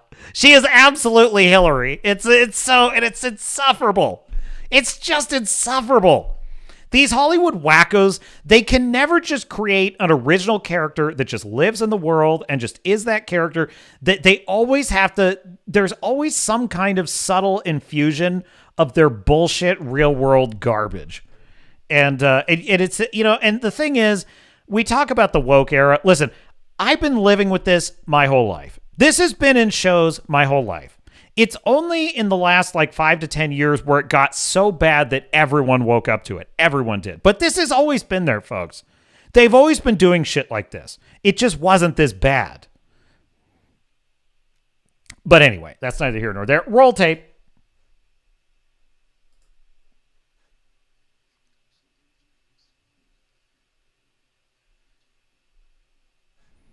Dude, I love Luthen. Luthen is such a great character played by Stellan Skarsgård. He's the reason to watch the show. I'm telling you what, I'm kind of into this. I'm going to be honest with you. I'm kind of into this right now. This is I love the gritty. You know, this is high stakes. This is high stakes. I mean, we have not seen this since literally Return of the Jedi. The Empire, and I guess you could say Star Wars Rebels a little bit, but Star Wars Rebels is pretty cartoony. This is the Empire. No, I guess I would say Rogue One as well, but this is the Empire feeling dangerous again. This is the Empire feeling malevolent and dangerous. And by the way, the stormtroopers are not portrayed as idiots that miss all their shots in this show. That's the other thing. The blasters are lethal. The blasters are deadly, lethal, and frightening as weapons of war in the show. The stormtroopers are deadly in the show. You do not want to run into them. If there's a bunch of them shooting at you, you're in trouble. Okay, which, by the way, was the intent of the action in A New Hope and Empire Strikes Back. Like, make no mistake, Han Solo and Leia and Chewie are running from the Empire in Empire Strikes Back. The rebels at Hoth are running from the Empire. So yes, it's a little bit of plot armor that Luke doesn't get shot by the stormtroopers, but that was never meant to literally imply that the stormtroopers are bad shots. Now, they may not necessarily be expert shots all the time because they're just meant to be shock troops, but they're not intended to be idiot goobers that can't hit a tin can from 5 yards away. So Andor is kind of brilliant in that it restores the intellect of the Empire, in that the Imperial Security Bureau, they are smart, they are careful, they are dangerous, they know a lot. The stormtroopers are threatening, they are well-armed and dangerous and perceptive. And then you have the military leadership, which is full of hate, ruthlessness, and they will absolutely jail you, murder you, or disappear you if you get in their way. I mean, this is the Empire restored to what it's supposed to be.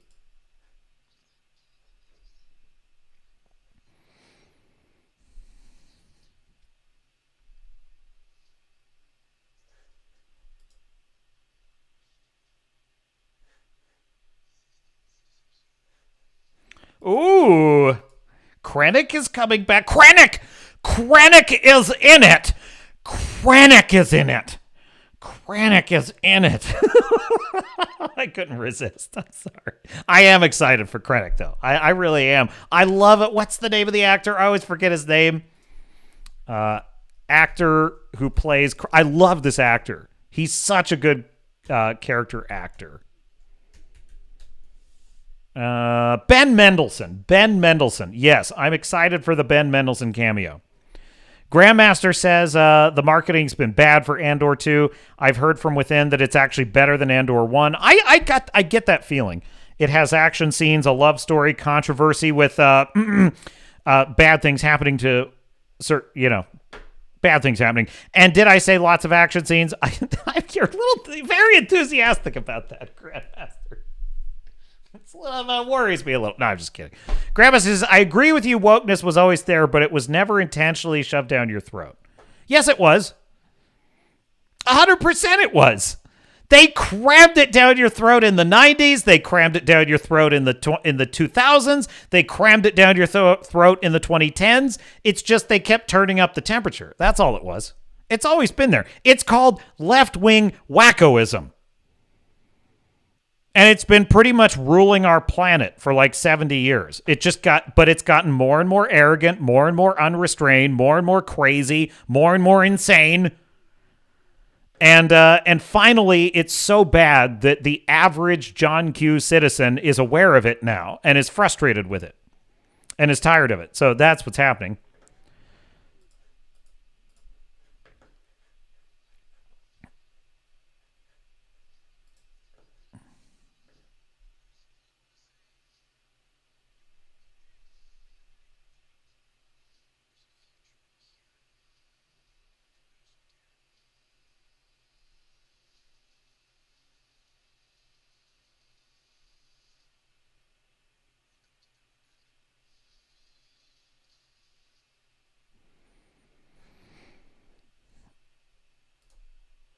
Oh, shit. It's soon. The 22nd. That's like next week. I'm into it. I'm watching it. I need content. I need actual content that I don't hate, that doesn't make me hate my life. I do. Thank you for solo leveling, Terrastov Yeti. I appreciate it. I'm into that. Look, I look at it as like an isolated story. That's how I view it. I just sort of view it as like an other world, like just an independent story within the Star Wars world. I don't really care how it attaches to any of the other things like Mando or Ahsoka or any of that crap. I don't care. I don't care about any of that. I'm just kind of interested in, let's just see a kind of what-if tale of the early days of the rebellion in the Empire. I mean, holy shit. Holy shit. I watched this trailer, and I think, what greatness would be possible in the Star Wars universe if just a couple talented writers were in charge of it. You have like one with Tony Gilroy. You have like one writer who can write an adult, mature, grounded, rooted story in the Star Wars universe. One. Everyone else at Disney, they are idiots. They are morons. And they write trash.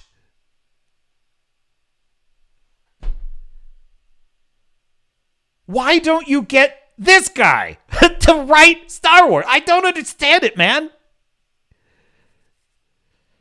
As you would say over there, Star Fury, it's doing me head in.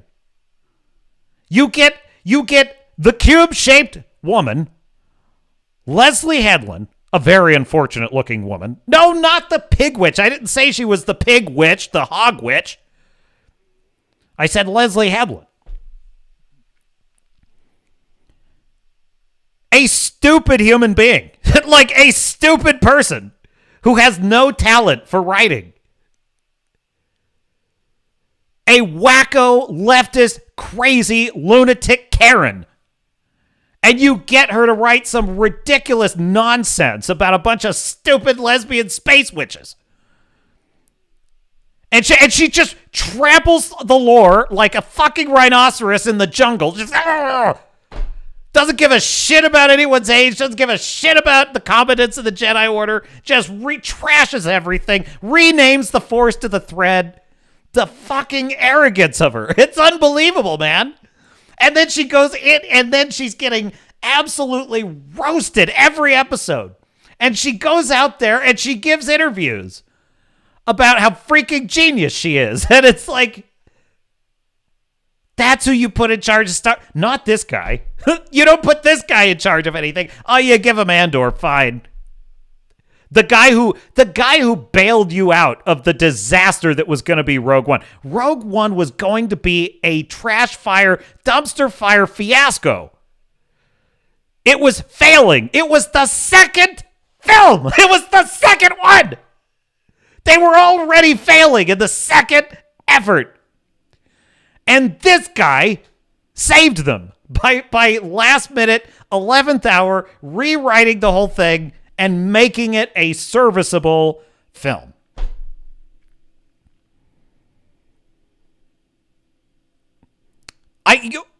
Disney is run by a gaggle of the most incompetent boobs. I just like saying it. Stupid people who eat glue. And it just enrages me because I watched this Andor trailer and it's great. It's fantastic. It's so real and lifelike and grounded. Now, am I saying that tone is right for every Star Wars story? No, of course not.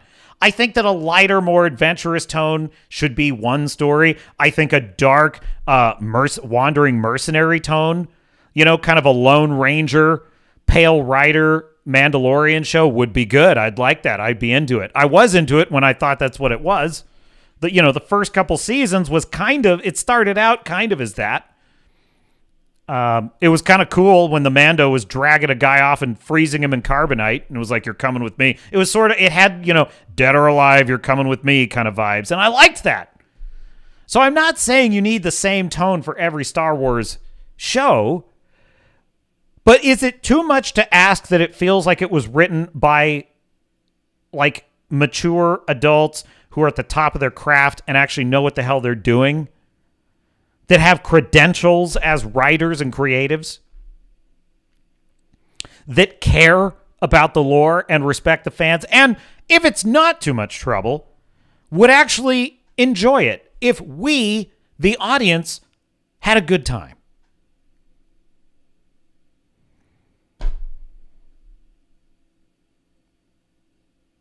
Evidently, it is too much to ask.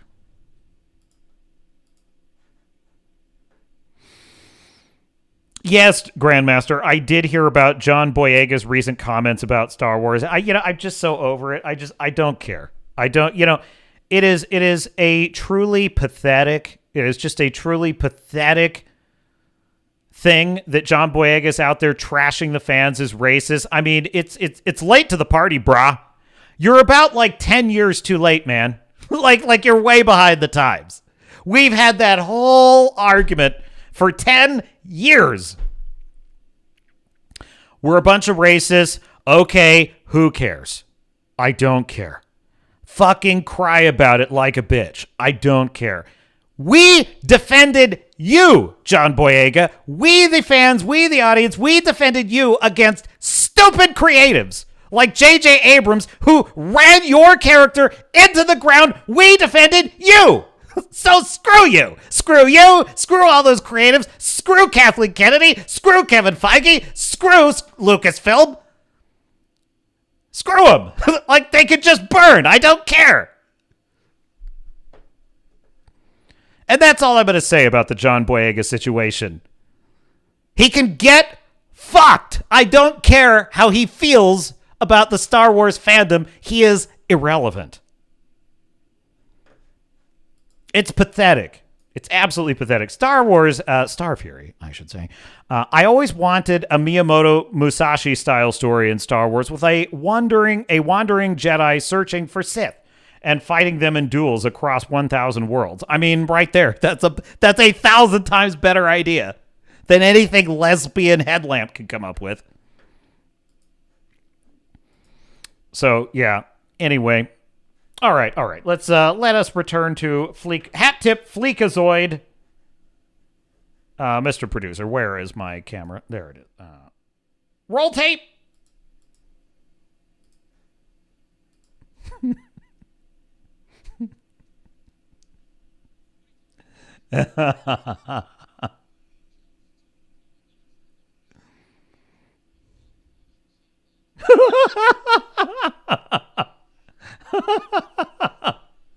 If I play this game, am I in danger of becoming a furry?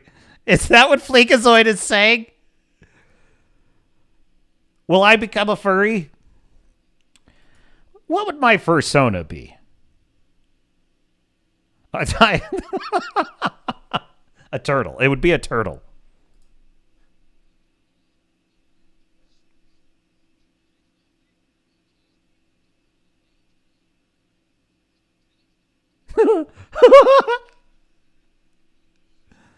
Cabela's.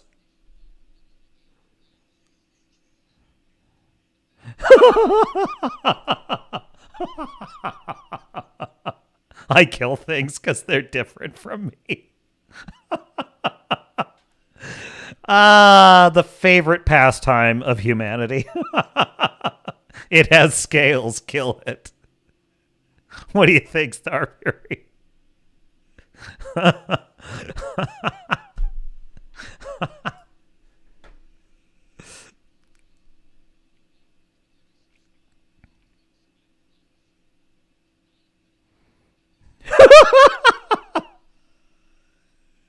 Dude, is this for real? Is it really like this? Because, like, why am I not playing this game right now?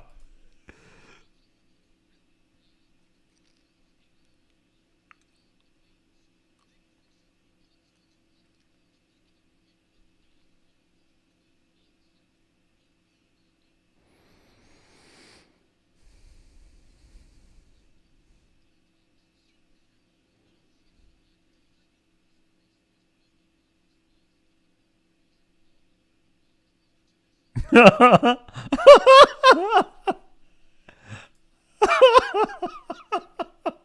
want you to hump the monsters.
Just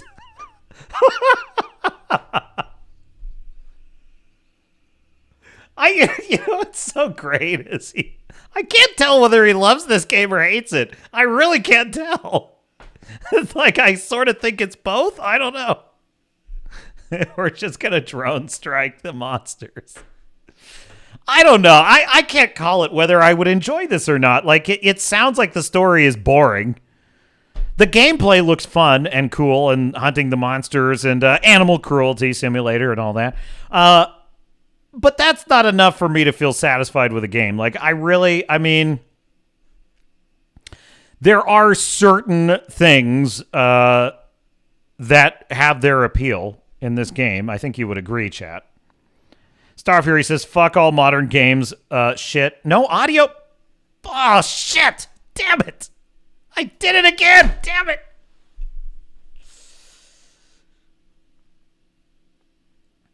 Oh, my God. I'm so bad at OBS. I'm just so bad at it. I gotta get better at this. Okay, here's why this is happening. If you care. It's because when the desktop audio is shared, you can hear it. But it also creates an echo when I play anything that's not through the browser. So I mute it when I'm not playing through the browser, and then I forget! Dang it! Ah!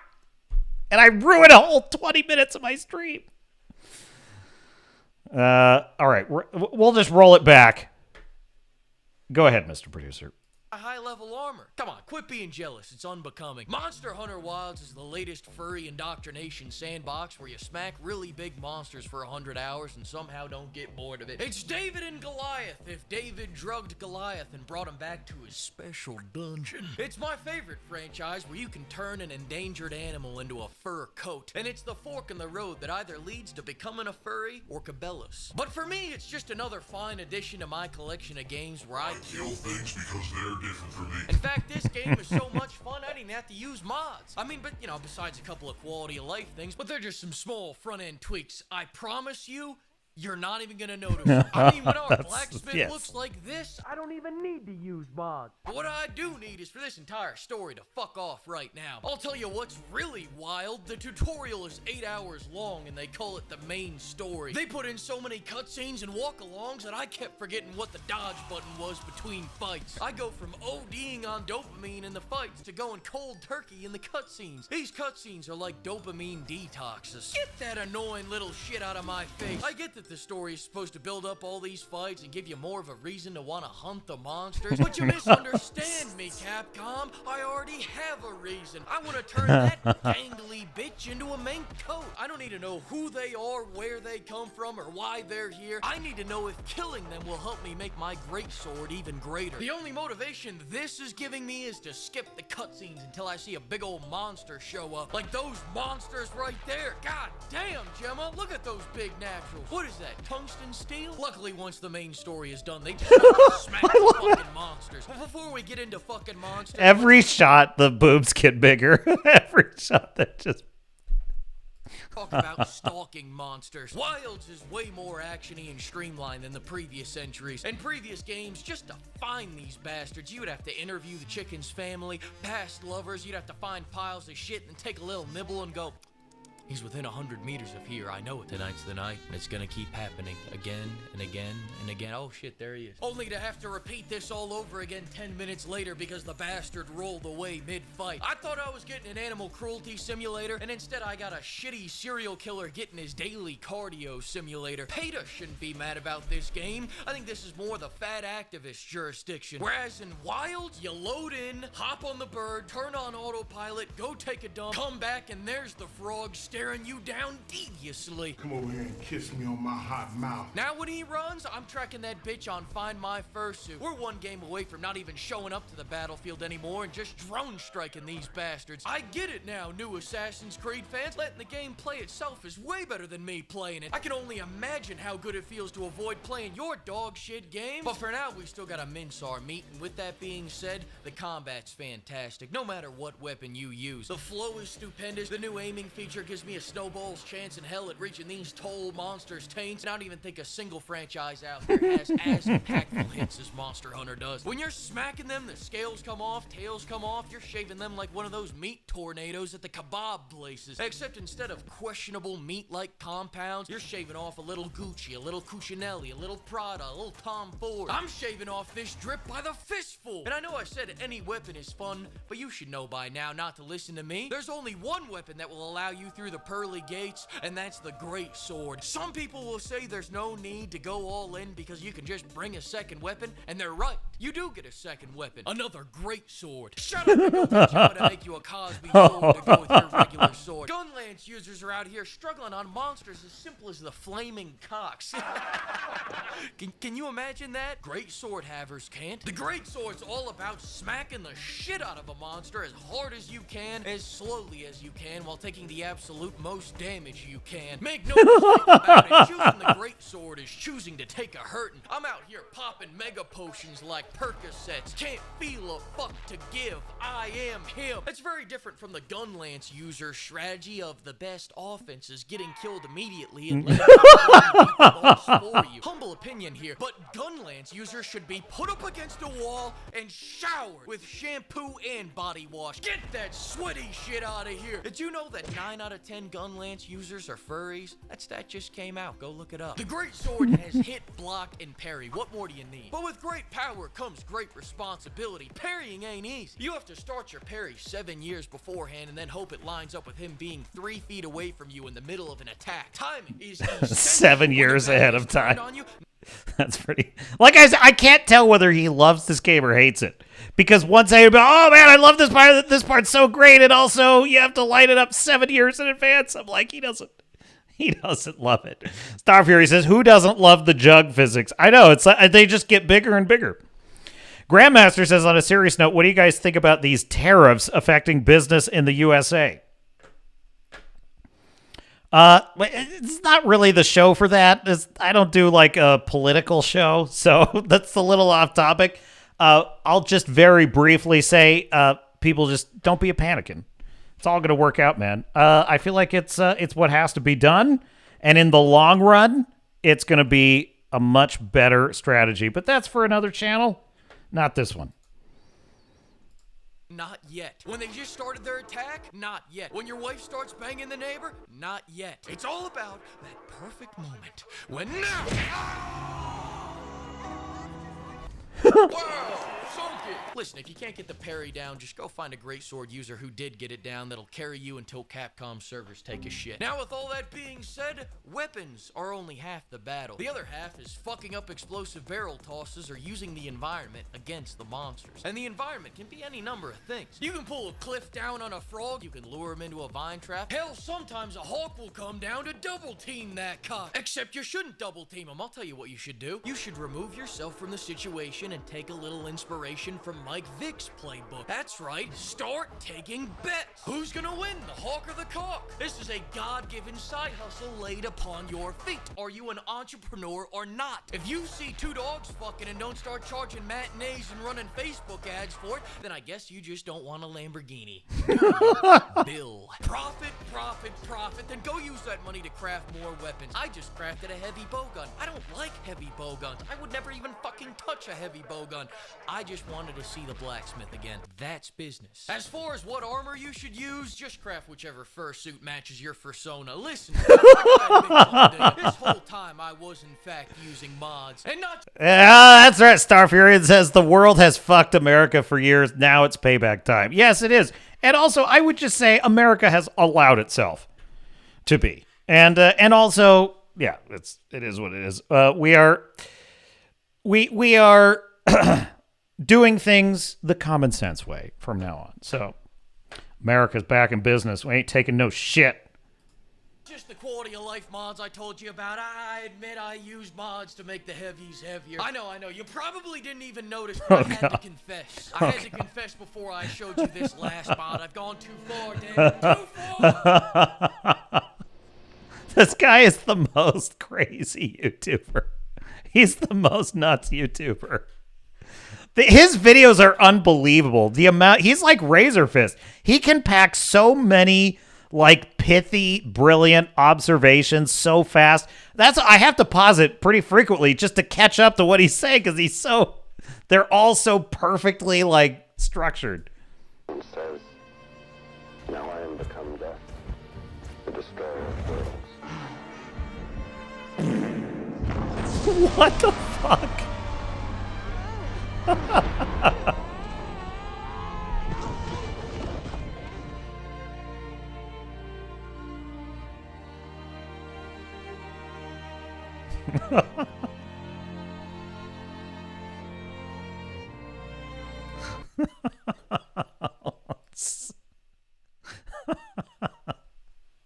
Fleekazoid, man.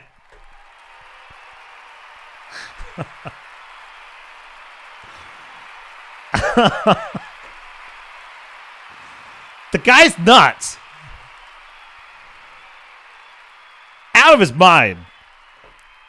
And pretty hilarious as well. Now, do we have? I think we pretty much covered it, Mr. Producer. What do you think? I found this. I think this is like a pretty good like closing thought because we've been talking about Minecraft movie and MCU failure.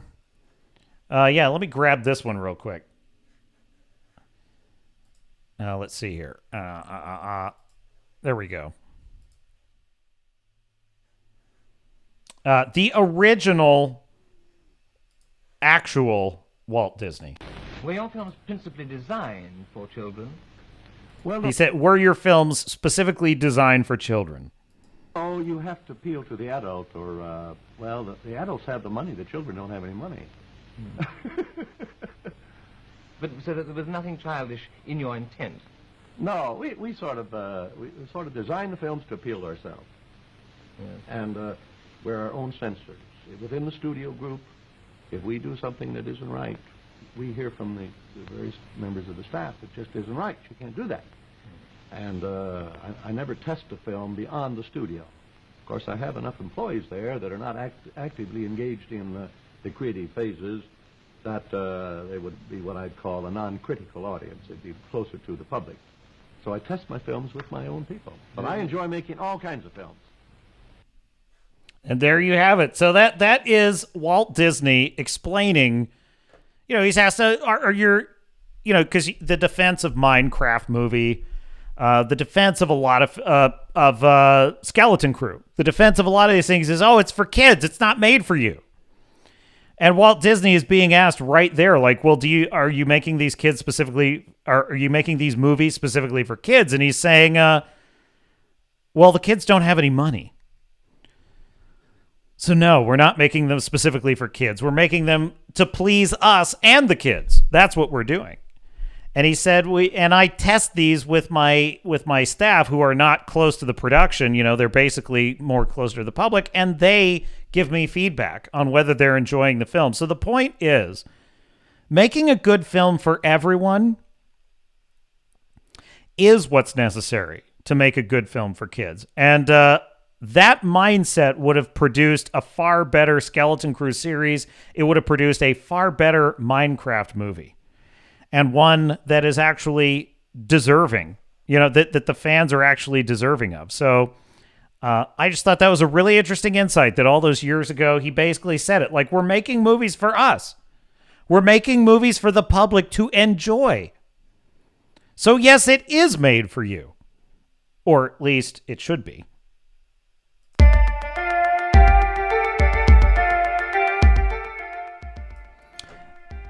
But yes, that is our show. The Captain's Cast.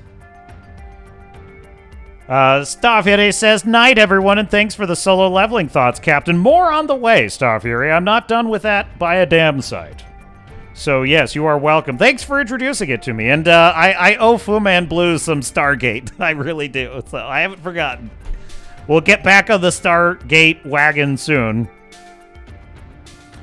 And on the video making grind and the Galaxy Born grind, we're working on all of it here at the Swords and Starship Studios, such as they are. And we're getting better at OBS. Sorry for the dead air. My poor suffering chat. Nobody suffers more than me when I do that, trust me. It's going to get better. We're in a slump right now. It's not a lot of good stuff, but we're going to get some good stuff coming back. So keep up the good fight, my dear sailors and starnauts. So I am Captain Garrett of the Swords and Starship channel, where we pursue originality, beauty, and truth in art. And until next time, I will see you out there.